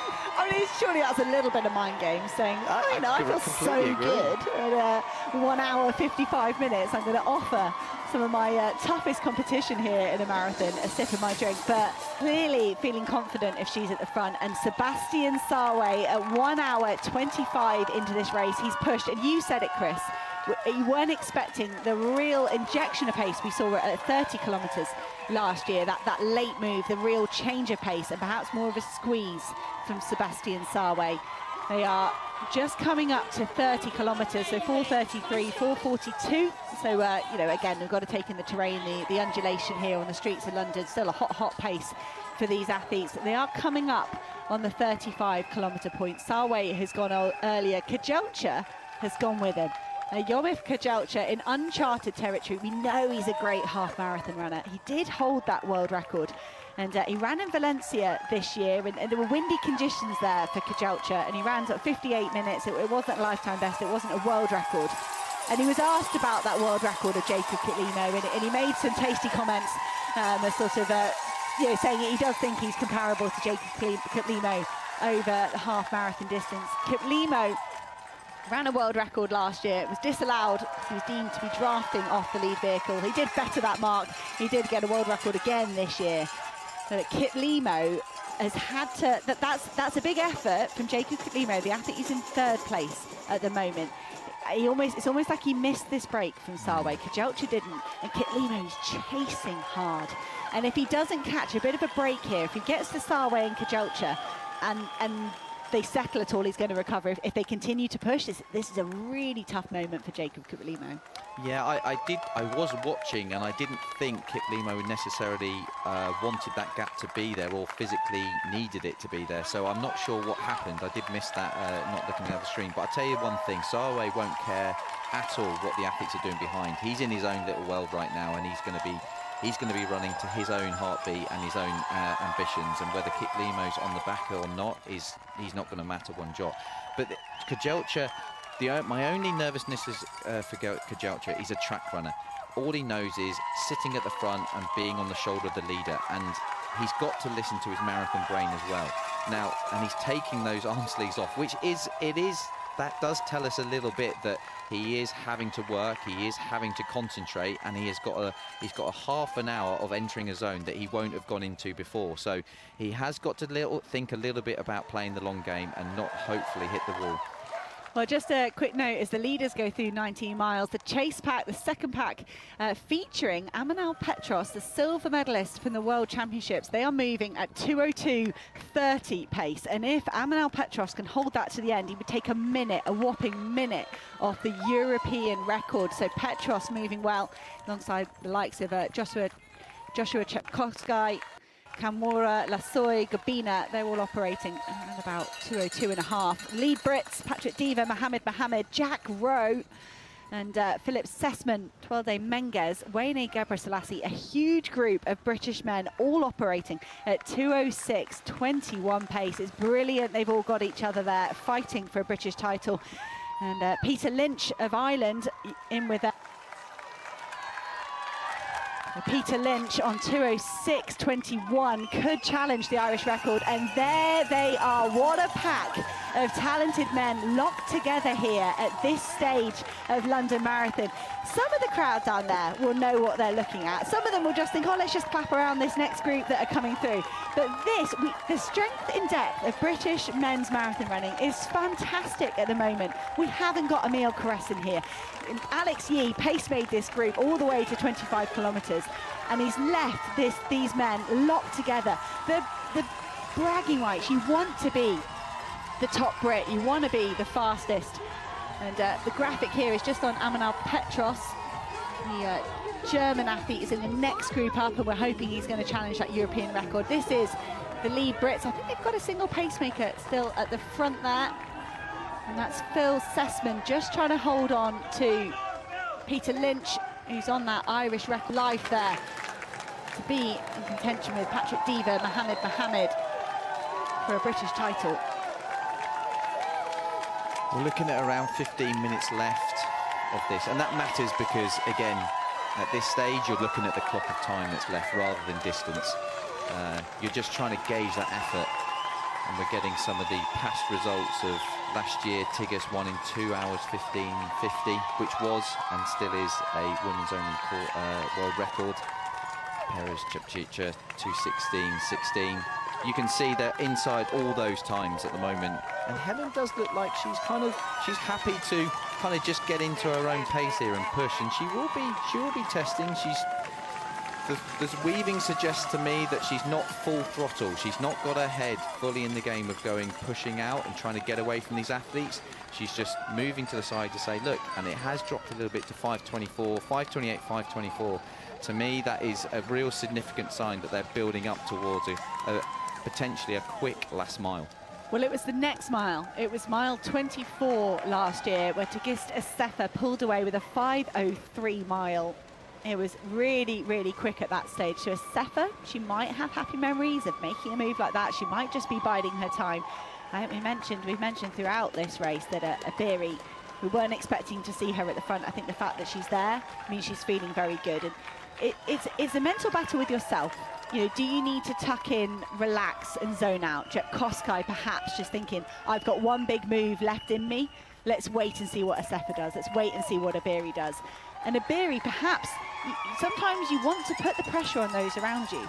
And Sefa, she'll know that Iberi's not a natural leader, and that she'll be getting in her head as well. The Ethiopian will be thinking, well, how good is Helen feeling? If she's thrown away all of the team orders and she's at the lead. So there's so many things that go on in athletes' minds at this point, and whether you're surviving or thriving can really determine what you're going to do in this pack. It's almost like it's a guessing game until you get the answer laid bare in front of you, and suddenly an injection gives up, and it's very obvious. And we move across to see the elite men as well. Sawe still very much for me in his own little world. Kejelcha doing his track thing of just hovering on the shoulder. And Kiplimo, that gap hasn't changed. It's almost like he's accepted that it's a 10-15 meter gap, and that's what it is. And it's not a little bit of a smaller gap to what it was last year. He ended up being a little bit further than that in second, but he's hanging in there. He's not. He's certainly not giving up the chase, and that is not a gap that will be a nuisance to anyone. It will just be a gap that he's keeping an eye on it, and it's not imperative that you're right on the back of athletes at this stage. It's just important you can see them. Well, the significance here, we're in between 30 and 35 kilometres here. At this point last year, Kiplimo on his marathon debut, he'd missed the boat. Sawe had gone and he was kind of left picking up the pieces. So we're seeing a different attitude from here from Kiplimo. He's paying a lot closer attention to Sawe, who I'm sure he would have visualised this so many times in his build-up for this race, so many training runs. And Kejelcha as well. We mentioned he's been around a long time. I'm sure everybody in the lead pack here at this elite men's field, we're waiting for that move from Sawe. And Kejelcha, he's done brilliant to be paying attention at exactly the right moment to go with Sawe. I agree with you, Chris. So this gap to Kiplimo, it's not to Kiplimo. It's not significant yet in terms of data, in terms of times, but emotionally, to be chasing, to be trying to force yourself back into these top two, I don't know. I think Kiplimo wouldn't be there if he was comfortable, if he could be with the top two. I know exactly what you're saying, but there's still that nervousness at the moment for the athletes that I'm not quite at that final mile or that final home straight to have the confidence to fully let go. So he will be holding himself in those moving miles to go. I still need to get a 10-minute down the road before I fully unleash. If you're enjoying the coverage here of the London Marathon and you're feeling a little bit inspired, you can enter the ballot for next year's event. The ballot is open. It will be open until the 1st of May. And this race is one of the toughest races to get a spot in. You talk to so many athletes across the world, in Britain particularly, that would love the chance to run in this race, and they desperately enter the ballot year on year. Now, the interesting news is the organisers, the London Marathon team, are trying to get 2 days for 2027. They're working with the City of London to see whether it's feasible to run this race on Saturday and Sunday. Split the spectacle of the elite runners and give the mass participation athletes a double shot at getting in this prestigious race. And they're aware that they don't want to encroach on the hospitality of London and kind of ruin the wonderful hospitality they get from the city, from the fans on the road, and from the council and the organisers and everyone involved. But when you look at the money that London Marathon bring into charities, if they could double that over 2 days, it really would be something. And as someone who ran the marathon last year as an amateur, I have to say it was amazing. One of the questions I get asked a lot, I competed in the London 2012 Paralympics, and people say, what was it like with 80,000 people cheering for you? Honestly, the London Marathon recreated that experience, which I'm so pleased, because I want everyone to know what it's like to have 80,000 people. Well, actually, I think it's 800,000 spectators. I have 800,000 people cheering you on. There's nothing like it. I guarantee, sign up if you get the chance, start training. You will not regret it. Although, to be fair, I did kind of regret it at mile 35 or kilometer 35, but then I got over it. We don't talk about that. Don't think that's a problem for future entrants. 20 miles, 4:23 from Sebastian Sawe. That's why Jacob Kiplimo isn't with these top two. That is real turning of the screw from Sebastian Sawe. I'm impressed with Yomif Kejelcha. He's got to be loving the fact that these miles are ticking off and he is still there. I think with every mile that Kejelcha could reach out and touch Sebastian Sawe, the nerves, the anxiety about doing this 26.2 will be melting away for Kejelcha, because he's mastering it. Jacob Kiplimo, I don't know, Chris, I don't think if Kiplimo gets back onto this pace, unless he thinks Sawe is going too fast, unless he thinks this is this out of that race. No one's out. They're all very much in it, as we are in the elite women. All three of these ladies can win this race as well. These are two very, very open races right now. And we're coming up towards the Big Ben sign, as you mentioned earlier, Hannah. This is very much a comforting sign, but also a sign where I have to say I haven't been involved in too many sprint finishes at the end of London Marathon, thankfully, because you do all that effort, you get to 26 miles. Oh, wow. Helena has thrown down a 5:04. I have to say, this is unexpected. Absolutely brilliant, but unexpected. Helena Beery has done to just a Asefa from last year. She has. Asefa did a 5:03 at this point, and what a mental game to play. Kind of instead of, like we said on this men's side, everyone waiting for Sebastian Sawe's big move, for Helena Beery to say, oh cool, yeah, I read what you did last year, I'll have a go. And you're off a faster pace, Helena Beery dropping a 5:04, and now it's her turn to invite Asefa through. And Asefa, because she can't say no. She asked that question 10 minutes ago. You can't very well not take up the invitation of Helena Beery. Go for it. Iberi's going to try and get that drink. Oh, that's good sportswomanship from these three. I think, you know, if you're in a track race and there was a gap open up like that, or you felt a competitor was boxed, you just go for it. But I think at this point, you know, coming up on 2 hours and 10, I think that was good from Asefa just to say, all right, come on, let's all get our drinks and then do battle. I tell you what, like in a Formula One sense, you have the line. I think she had every right to hold it, but fair play, she didn't. She got it, because again, at this stage, I know we're coming to the final stages. What these ladies are doing right now is they're getting that fuel into their mouth, and what that is doing is getting messages to the brain just to give them that pep. It's not going to get into their stomachs and fuel their muscles, but it's going to get the message to the brain just to give them that extra little bit for the end. But that was, yeah, fair play. That I have to say, that's what I like to see. Hopefully that will translate to a fair result at the end. But that was it. That was a quick mile from Helen, really quick, and we're still just inside women's only world record pace. It's a 2:08:27 through 40 kilometres for the lead three athletes. We mentioned the long straight towards Big Ben, the optical illusion, because you know once you're at Big Ben, you can just start to think about the finish and the relief of that it just dangles there in front of you. Tigist Asefa looking good, tucked in behind Helena Beery. Jocelyn Jepkosgei still full of running, and I wonder the confidence from Jepkosgei from that 2:14 in Valencia. We know Valencia's super, but she's got to be buoyed by the confidence of the way she finished 2025. Yeah, we'll get back to that race very soon, but we're on back to the men's race, and still Sawe still putting the pedal to the metal. Kejelcha still hanging. I love this little grip tee, the 4:29. I mean, listen, it's still effort-wise, it's still going to sit in that family of he's pushing the pace right now. The subtle differences based on the course will give you the subtle seconds differences, but the effort is still the same. Kiplimo, I can see, he's hovering in the background.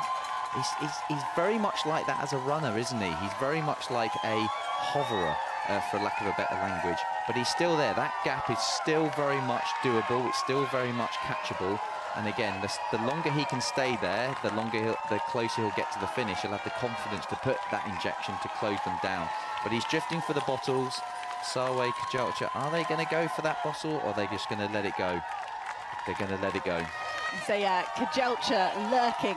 What would you say about Kiplimo? He's in the wings. I don't know, Kiplimo, if he doesn't get back onto this in the next 4 or 5 minutes, I'm not sure Jacob Kiplimo is going to match his second place from last year. He looks good for a podium though. There's a big gap behind Kiplimo, but Kejelcha on a marathon debut, this is absolutely phenomenal. They're still on for a super quick time. We know Kipton was absolutely flying in the closing stages in Chicago, but Sawe did that last year. He finished off this race at sub-2 hour pace. And Sawe pushing, and Kejelcha, if these splits are correct, if these projected times are correct, Kejelcha could be on for the fastest ever marathon debut. And that will be some achievement for Kejelcha on a course like this. The fastest debuts from Kipton, from Sawe have come in Valencia. That magical course where everyone obliterates their lifetime bests. The history being created in that men's race and the women's race as we move across. They take a turn to the right at Big Ben. They're coming into the final mile now.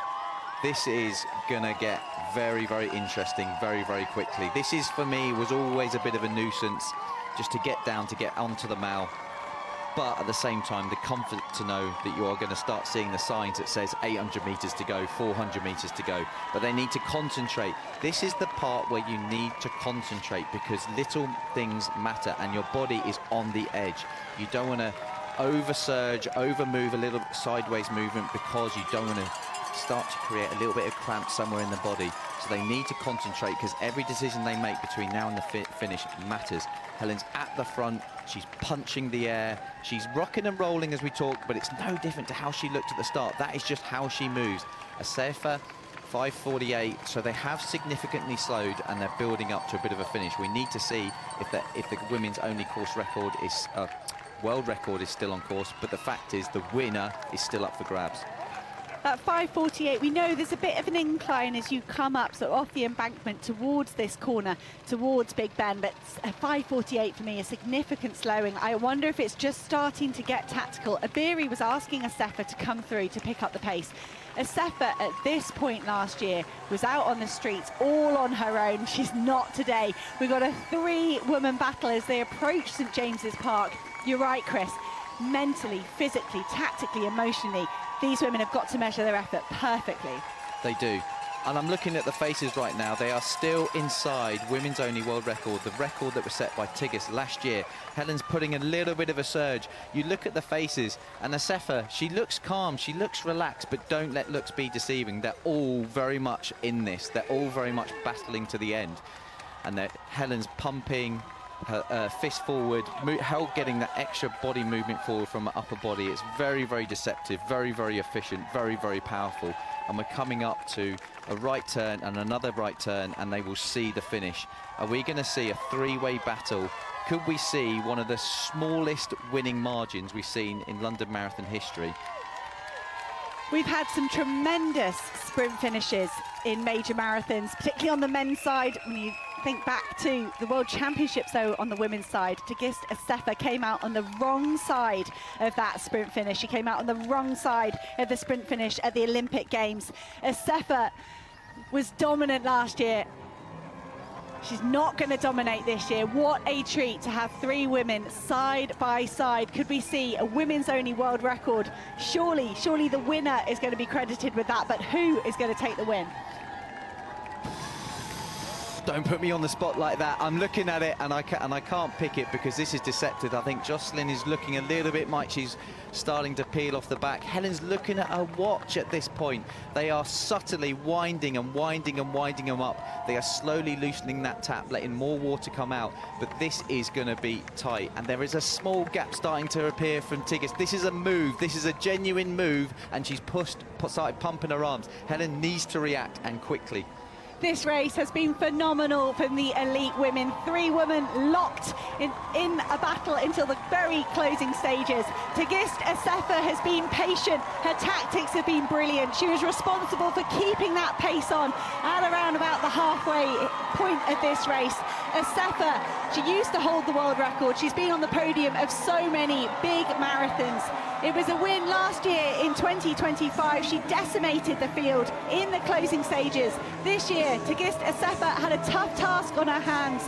Helen Obiri, Jocelyn Jepkosgei pushed her all the way here on the streets of London. But in the end, it's going to be a second consecutive London Marathon victory for Tigges Asefa of Ethiopia, the third fastest woman of all time. She's already the women's only world record holder, and she's going to lower that mark by 10 seconds. What a run from Tigges Asefa. Helen Obiri, in her London Marathon debut, smashes her lifetime best, dips underneath 2:16.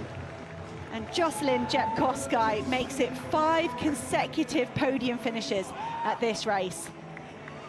Wow, the fist pump from Asefa. She knew she had a tough task today. And just a note to say, yes, she took 10 seconds off that women's only world record, but Paula Radcliffe's course record survives, impossibly survives another year.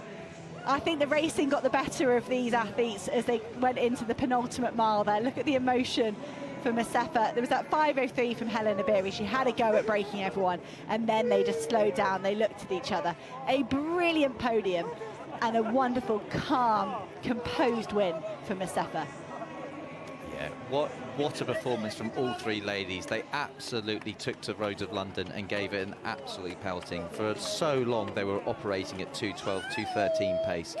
And as you say, I think the competition just got in the way of an even faster and, of course, record time of Paula's, as you say, stands for another year. But that's the nature of the beast. You need competition to stay hot and the pace to stay hot. But she takes the tape for the second year running, and I think that will mean the world to her, and she's really cementing herself, Tigges, as one of the greatest marathon runners we've seen in modern times. It was the dynamic we spoke about, Chris. The fact that we needed athletes to be aggressive with the pace in the final 3 or 4 miles. And did you want to come second underneath the 15:25 like that? But you wouldn't care. You wouldn't care. It was one of those races that the win was the most important thing. And I think that was just really polarized for these 3 athletes. Really focused in on that for the last 3 miles. But a great run from Tigges Sefa to take the win. And we're just focusing in on 4th place here. Did have Amanangole running well, but I think Kenyan has faltered slightly in the closing few miles. Degitu Azemiro is the next athlete up on our screens. She's gonna, I think she is the athlete in 4th place as she comes through with 385 yards to go past Buckingham Palace. You Google London, when you put it in and you see all the landmarks come up, it must be surreal to then come and race the London Marathon as an elite athlete. They clear the streets of the nation's capital, they line it, whack all the spectators on the side, and you get to see those iconic marks, the London Eye, Big Ben, Buckingham Palace. Azemiro has run really well, a really good, calm race. A lifetime best of 2:17 back in 2021, coming second at this event.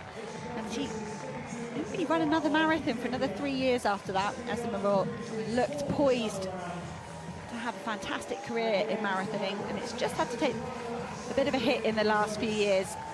But this 4th place here in the London Marathon, a great kind of return to form, if you like, for Azemiro. Said she was inspired by the accomplishments of the likes of Tirunesh Dibaba and Meseret Tafar, brilliant Ethiopian athletes to look up to. Azemiro is going to be back underneath 2:20. 4th place finish here in the elite women.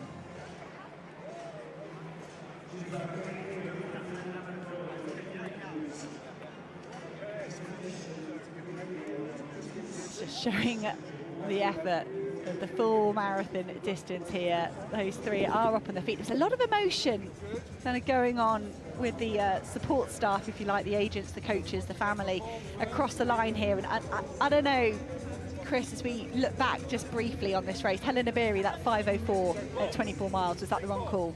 Was it too much, too early? Listen, I think I'm sure the team will look back and see how they may have been able to do things differently. But at the moment, you just got to enjoy the fact it was always a good sign if I finished in time to see those photos at the end. If I took too long, I didn't get to see the elites having their photo. We move across to the men's. Now, this is seriously into world record territory. We need to get the 40k split, but at 35k, they were right on the nose of Kipton's world record here. This is, and they have not let up. Kejelcha's still there. Kiplimo, as you can see in the background, I think he's relenting, but he's got every excuse to relent, because this is genuinely, we might be seeing history in the making. I might be eating all my words that I said earlier on. I did not think the world record was under threat, but they were 60-30 or 60-29 to be precise at halfway, and they needed an incredible second half, close to sub 60 for the second half. And this is possible. Sawe is keeping his foot down, Kejelcha is staying there, and they are both looking like they could go, if we get the right split in the next few moments, we could be seeing history. So we had the rise, we're just looking back into you do have a rise out of that. That slows the athletes ever so slightly as we have a look at Amanangole of Kenya coming through for 5th place. Commendable, I still think, that first 15 kilometres, giving herself a shot at running with Iberi, Asefa, Jepkosgei, but Amanangole has had a tough second half here. I think Respectable time though, 2:21:20 or so for Amon Ngole. She's the two-time winner of the Abu Dhabi Marathon, and now she can call herself a London marathoner. Fifth. In a bit of trouble there, Amon Ngole. Back to the elite men's. I'm nervous about this split. I've got to say, I really am nervous about it, because as you can see, we're coming up to Big Ben. They both look like they have the look on their face that we can go all the way here. They're within 10 minutes, and they will know in their own bodies, they will know in themselves what they've got left. The only question mark will come down to the sprint. When I do inject the pace, do I have the ability, and how long I have the ability to go way above my red line? But both right now have got the energy to get to the end, and I think we are seeing the first two as it stands. I think Kiplimo is not going to see one of these two blowing up and coming back to him. I think we are seeing the first two away and gone. It's now about records. A 4:12, wow. Oh. Wow. This race, London Marathon, we know it's one of the most prestigious road races in the world. People say stuff, you know, it's harder to win the London Marathon than win the Olympics, or it's as hard. But it's not renowned as being a super fast course. We've got the likes of Valencia, of Berlin, of Chicago. That's where you go to chase records. But today, Sebastian Sawe and Yomif Kejelcha are challenging the fastest time. How is he looking so relaxed? How does he look this relaxed? Both of them? Well, more Sawe, but they both, it's incredible. And Sawe just weaving. So Sawe going for a drink here. This would be the final drink. Kejelcha, I don't know, he's looking sideways ever so slightly. There's a bit of wasted energy there, just in terms of chopping and changing. We're splitting hairs here if we're going to get near Kelvin Kipton's world record of 2:05:35. There you can see the results from the last few years. That course record of Kelvin Kipton, 2:01:25 back in 2023. It wasn't ideal conditions there. It was slightly wet underfoot. I think everyone thought the likes of Sebastian Sawe and Jacob Kiplimo could challenge that 2:01:25, but Sawe has pushed this race into the uncharted territory. And we've got to be honest here with Sawe. He's the one doing the work. He's the one pushing this pace. Yeah, I'm desperate. Oh my word. They are absolutely flying. They are not just inside world record time, they're inside 2 hours, sub 2 hour territory. Not just, we thought if this was ever going to happen, it would be one athlete on their own, completely in their own world. We're seeing two athletes, and Sawe is still pushing. He's trying to win this race, and he is on sub 2 hour pace. And Kejelcha is not letting up. I literally cannot believe what I'm seeing right now, Hannah. These are two athletes. This is a debutant in Kejelcha. He's come from the track. He is an ex-world record holder over half marathon. He is a highly decorated track athlete. He's treating this marathon like it's just another event to do, and he's just not even taking the time to warm up. We are seeing history in the making right now. This is better than you ever could have expected. We knew there were good conditions. We knew it was a phenomenal field. But this, from Sebastian Sawe, doing the work, pushing the pace. Everyone has spoken about whether Sebastian Sawe could challenge the world record. Everyone around him, his coach, his agent, himself, has said, don't let's start talking about sub 2 hours. That's too exciting. But he's taking it there. But Chris, Yomif Kejelcha is right there. This is not a one-person race. Yomif Kejelcha is on the shoulder of Sawe, and he's not faltering. Kejelcha looks locked in. He looks, oh, I don't know. Just as I said it, is that a bit of a gap between Kejelcha and Sawe? It doesn't matter. They're both absolutely flying. I'm getting goosebumps. I'm nervous about what we're seeing right now, because usually at this stage you can see each other cancelling each other out because of the pace they're going at, and they ignore records and they go for the win. But this is working brilliantly. We're coming up, that is the last little upward turn, so you can almost forgive Kejelcha for doing that, but I think it is a genuine reaction to the fact he cannot necessarily hang on to Sawe. But are we about to see two men break two? This is just incredible, and don't be fooled by the 4:33. That is a slightly uphill, and if you take the average across those 2 miles, it gives a better reflection. But you are seriously, Sawe is about to run himself into potentially huge history books and rewrite marathoning for the future to come. You are watching the best marathon race we've ever seen in the world. Sebastian Sawe operating at under 2-hour pace. Yomif Kejelcha on his debut, just in the final few stages, having to give way to Sawe. We talk about this elastic between athletes. You can just stretch that elastic band and at some point it snaps. I think it's about to snap for Yomif Kejelcha, but you can excuse the Ethiopian for not being able to live with Sebastian Sawe. We have never had two men in the same race go sub 2:02. And we are going to have two men potentially sub 2:01 in this race, maybe even quicker. They're working incredibly hard. We're into the closing stages here in London Marathon, well into the last mile, and Sebastian Sawe, the defending champion in only his 4th marathon ever, could challenge the world record of Kelvin Kiptum. 2 hours and 35 is the target for Sawe.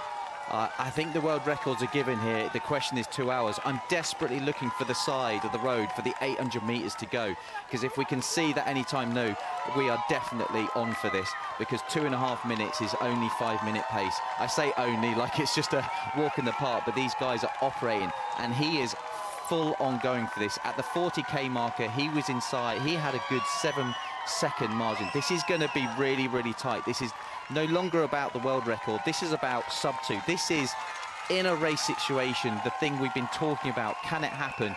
Could London be the event that we see? And I'm desperately looking. I cannot see the 800 meters to go marker. Maybe we'll see the 400 to go marker to give us a sign. But he's away. He's gone. It's her 600. This is on. This is absolutely on, Hannah. Oh my word, Sebastian Sawe has got 2 minutes to cover 600 meters. He is going to go underneath 2 hours.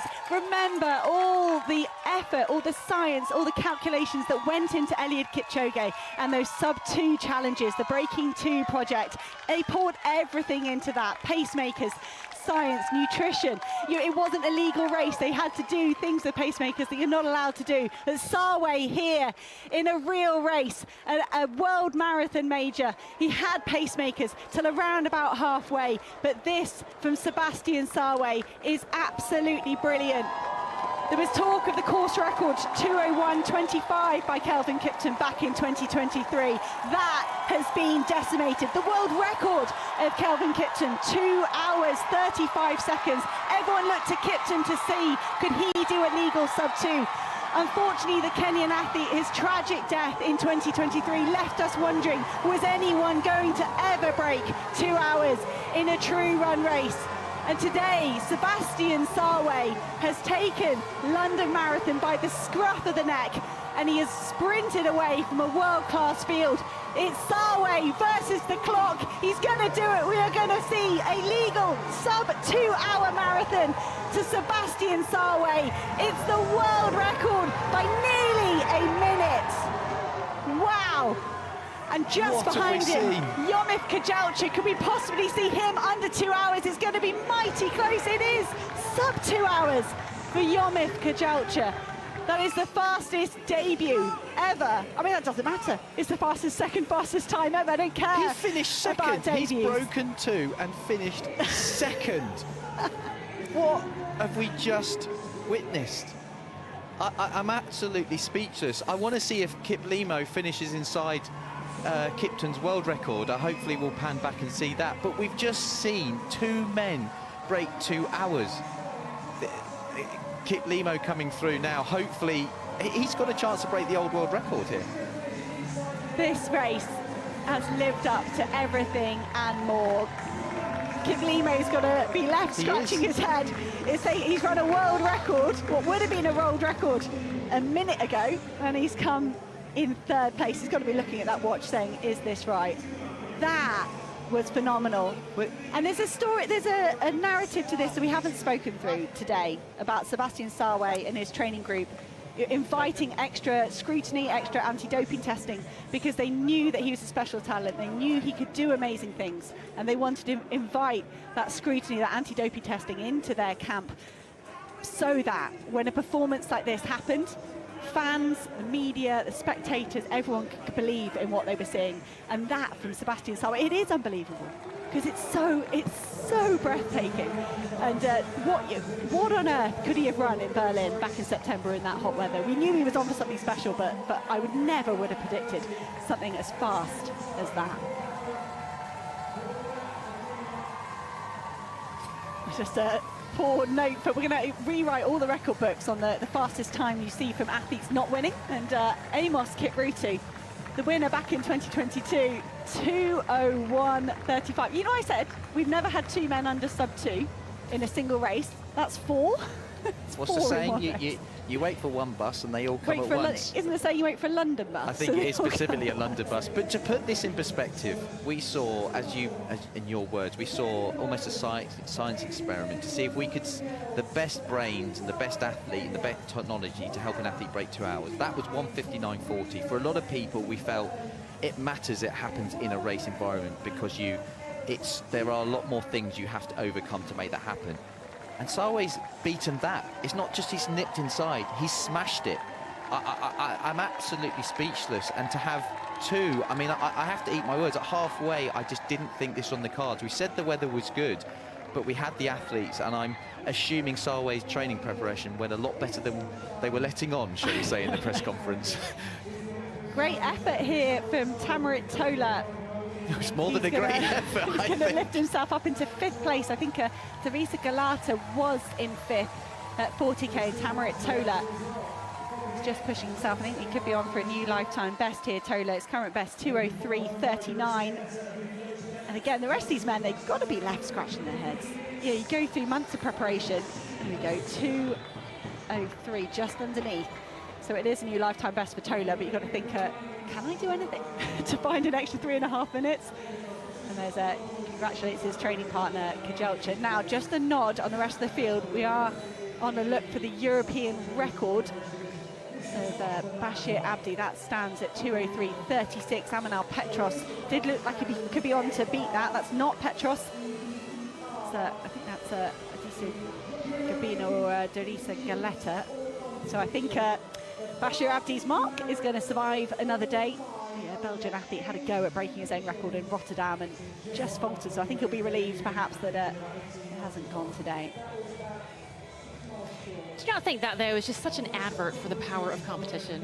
You know, it's one thing to do a time trial, and that's the reason why we don't do them. That's the reason why everybody comes on the day. You see what you have, and you have to think. Sometimes that might distract you, but it actually pushes you. It makes you better. We are speechless. You know, you have to, anyone watching this, anyone that's a fan of marathon running, we would perhaps have thought in his career Sawe could do something like that. But at this stage, in only his 4th marathon, at London, not a course that's renowned for being super quick, it is just astounding. And I don't know, is it more shocking that Kejelcha went sub-2 on a debut? Like, that's just, they are some phenomenal results. That's the beauty of marathons. There's stories within marathons, but we have to put in perspective. And again, I think for a lot of people, how Sawe has broken that sub-2 is what every person should take a note of. He was 60-30 at halfway, and then threw a 59 flat on the second half, a massive negative split. But that's marathon running. I think for a lot of times when people have chased records, they've tried to do it in an even split way, and I think that proves the power of just being slightly underneath gives you the power to go incredibly quick in the second half. And I think that second half got almost perceivably quicker and quicker each mile as he went. We're just following Disu Gobena, I think, into the finish line here. And we're still on our look here for the first British man across the line. The first British woman over the line was Ailish McColgan at 2:24:51. So we'll just keep an eye and see if we can call in the top Brits. But you mentioned there, Chris, the pacing from Sebastian Sawe. So it was 60-30 through the first half, 59:01 for his second half marathon. Here we go. Here's the battle on for the top Brits. Mohammed and Patrick Diva. Mohammed looks over his shoulder. He is a 2:07 man. He came 4th in this race a few years ago, back in 2024. He is an Olympian over this distance. And is that Lynch of Ireland ahead of Mohammed?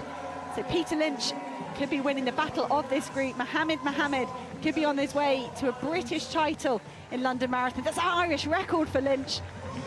Brilliant. It's taken nearly 2 minutes off the Irish mark. A tired Mohamed with a new lifetime best, 2:06.14. Diva, a huge lifetime best for him as well in his second marathon.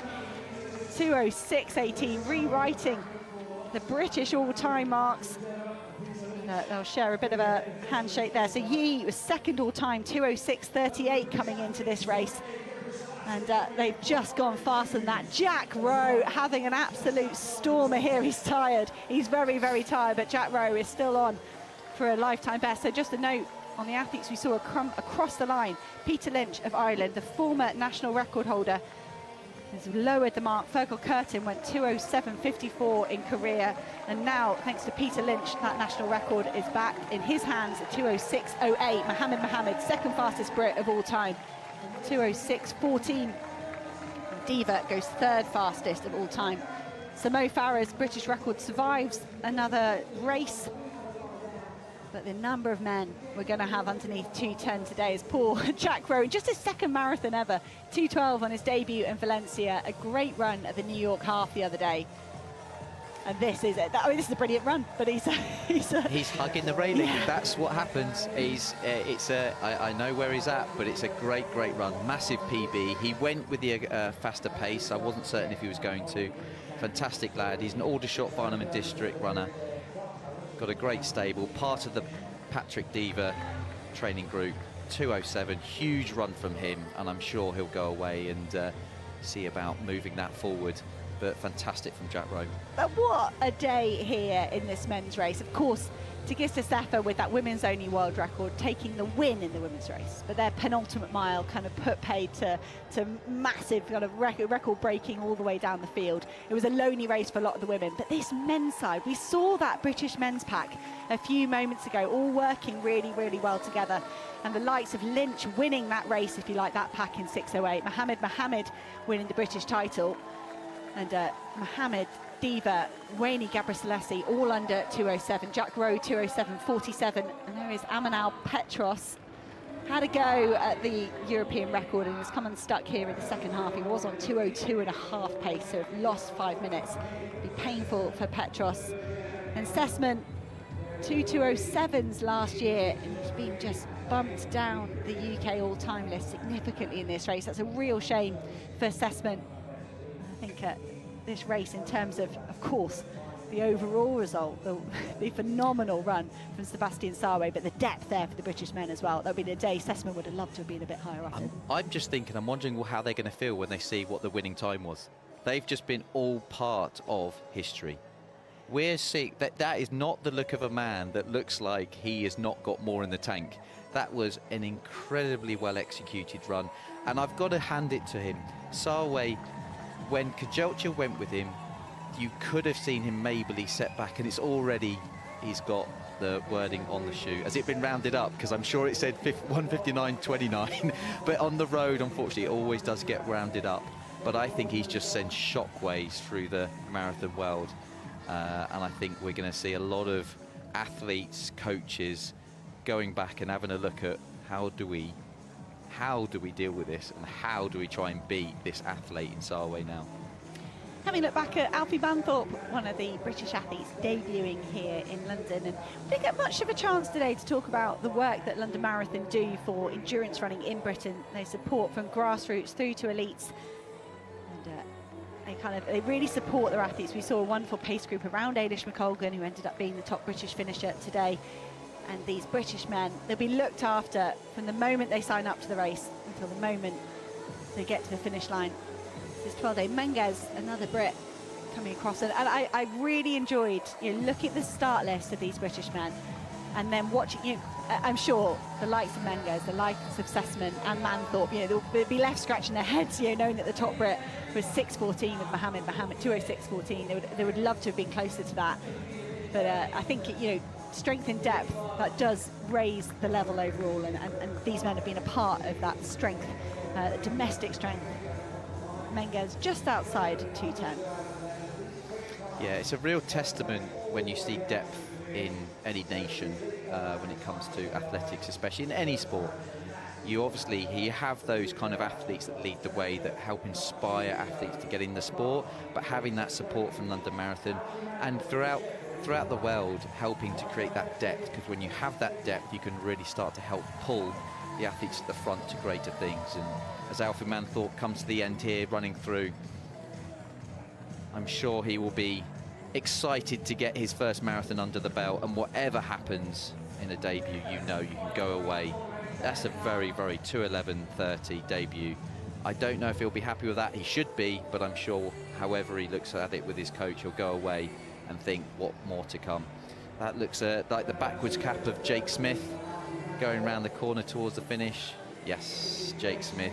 I did speak to him. It's good to see him back going over the marathon, and he's been through some challenges himself, but he said to me in the hotel he had his sights set on the European standard of 29:30, so I'm sure he'll be a little bit disappointed he's not quite able to get that over the line today. But him and his coach Gav Smith, they have a really good relationship and a really good way of doing things, so he'll be back, I'm sure, and he will continue his progress to the top.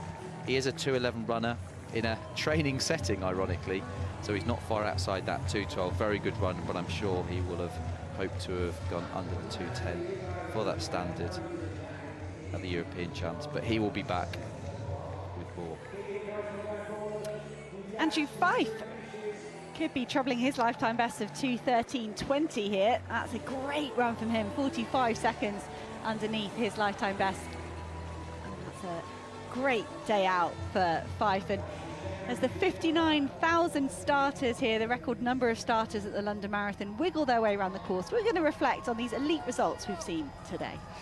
Well, Marcel Hug showing us why he is the greatest wheelchair marathoner in history, coming away with the win. And what a debut for China's Luo Jingxuan.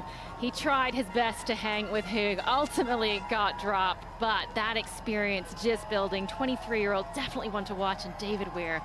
Oh, Great Britain was cheering for him. He had the worst build-up week you can possibly have, having his chair broken, having to drive to Switzerland, drive back, and yet still he came out and delivered with a podium finish. See a very strong contingent of Japanese athletes there. Suzuki Watanabe, Kishizawa, again another nation that loves wheelchair racing, and Jetse Platz. We thought maybe he didn't start, it's fine, we just lost his ship, coming in 5th position. Now, we had a very different race from the win-in. What a treat to see Catherine de Brenner and Tatiana McFadden going head-to-head right to the very end. We knew it was going to be a burnout. We knew we had two fantastic sprinters, both coming away with a silver medal in the 100 meters from the Paralympics, but ultimately it was de Brenner who came out on top. She had a note on her chair with her race plan where she was going to attack, and executed that to perfection. And Manuela Schär coming through for 3rd. Another legend in this sport. This was a stacked field, and she was able to hang on for that 3rd position.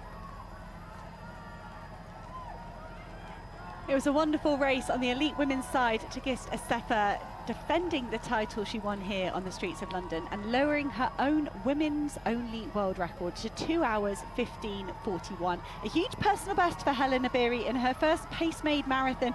She really had a go at taking the title today, but the Boston and New York champion had to settle for 2nd on the streets of London. Jocelyn Jepkosgei made it 5 consecutive podium finishes at this event. The Kenyan finished in 2 hours 15:55. Ailish McColgan, the best of the British athletes, 2 hours 24:51. And a national record for Uruguay and Julia Patanine in 8th place, 2:25:47. The surprise bronze medalist from the World Championships, showing that she can run the fast times to go with those championship accolades. Strong finishes from some of the other athletes. But the men's final, the elite men's results, Sebastian Sawe, the fastest time we've ever seen, 1 hour 59 and 30 seconds. That is one of the most impressive things that has ever happened in our sport. Yomif Kejelcha debuting in 2nd place, 1 hour 59:41. And Jacob Kiplimo underneath the old world record, breaking his own Ugandan national record and only coming 3rd in 2 hours and 28 seconds. Good lifetime best from Amos Kipruto as well. A national record for Peter Lynch and Ireland in ninth at 2:06.08, and Mohammed wins the British title, puts himself second all-time on the British lists with 2:06.14. Wow.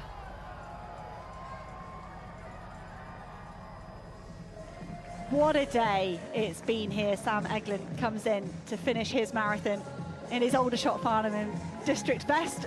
A vest that is such a big part of endurance running in the UK. It's a nod to the 20,000 mini marathon finishers we had yesterday. We mentioned London Marathon supporting all aspects of our sport in this nation. They love to encourage the youngsters of that event as well.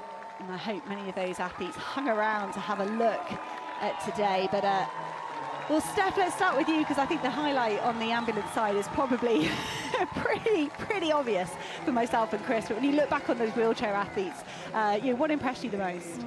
Well, I mean, Marcel Hug, he's impressive all the time, and that's why I'm going to pick something a little bit different. We expected him to win, and he always wins it from ahead. But I think what really impressed me on the women's side, and what I'm most excited about, was actually seeing Tatiana McFadden come back into the fold.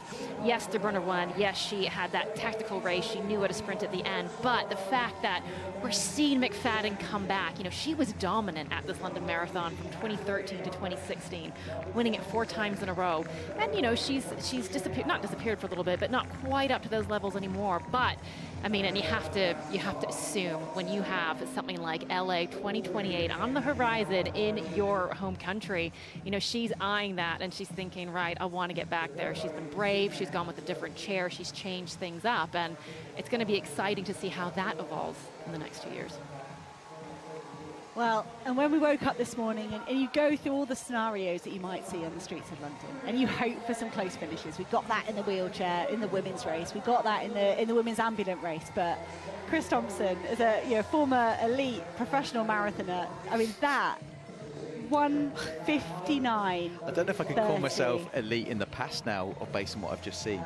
Like, we rip up what we think we know about marathon running. We've just seen marathon world completely turned upside down its head. We felt it's coming. We felt like we could see a sub 2 hour marathon. It's been proved in a experiment setting, which was 1 hour 59:40, as I mentioned. That's been beaten in a race by 2 athletes and world records galore. I just think that I'm so honored to be in this room with both of you, to have seen that, witnessed it, talked about it. And I certainly didn't open my curtain this morning expecting this. I said earlier in commentary, but I underestimated just how much Sawe, how prepared he was, and you can see why. He kind of wanted to keep under wraps just how good things were going.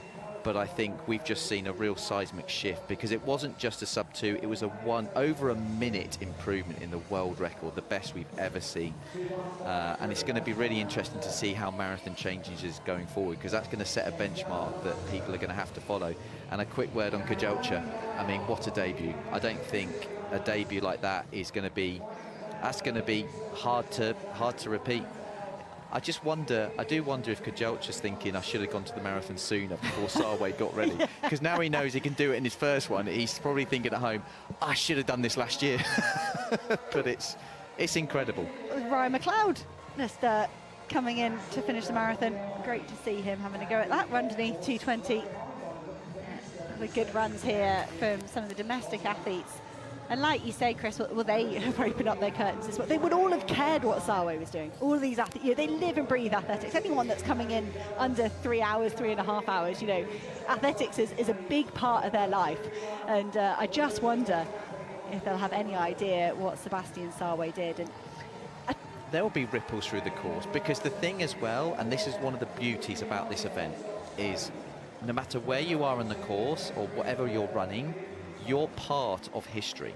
You are lacing your running shoes, you're part of this event, and you are part of history. And there's not many sports in the world where you can say, I don't know, there's a World Cup final, you got to play, you got to watch it, but you can't play in the World Cup final and all these sports. But they actually were part of that gun going, and part of a world record, history made in this event. And I think that's special for everyone that's run. That medal will represent history, and everyone gets that finisher's medal. And they will be able to take that with pride to say, I was part of a sub 2 hour marathon, not 1 but 2. And as these runners come streaming in, and the other thing that was lovely, it was said to me on the weekend that I thought was really great, it's also a sport where you don't have to, your result doesn't affect someone else's ability to run their PB. You winning doesn't, or doing well, doesn't affect someone else getting something out of it. And I think that's one of the lovely things about marathon running and running in general. We can all run a PB on the same day and we can all equally finish happy. Yes, I'm sure Kejelcha's a bit frustrated, don't get me wrong. But, you know, generally speaking, we can all kind of have success in our own little world and we don't affect one another, we're in it together. So what a day, what an incredible spectacle. And I'm really proud to have been part of this with both of you. Well, you couldn't ask for a better advert for Hugh Brasher from London Marathon Events to take to the City of London as he bids to have a 2-day event in 2027.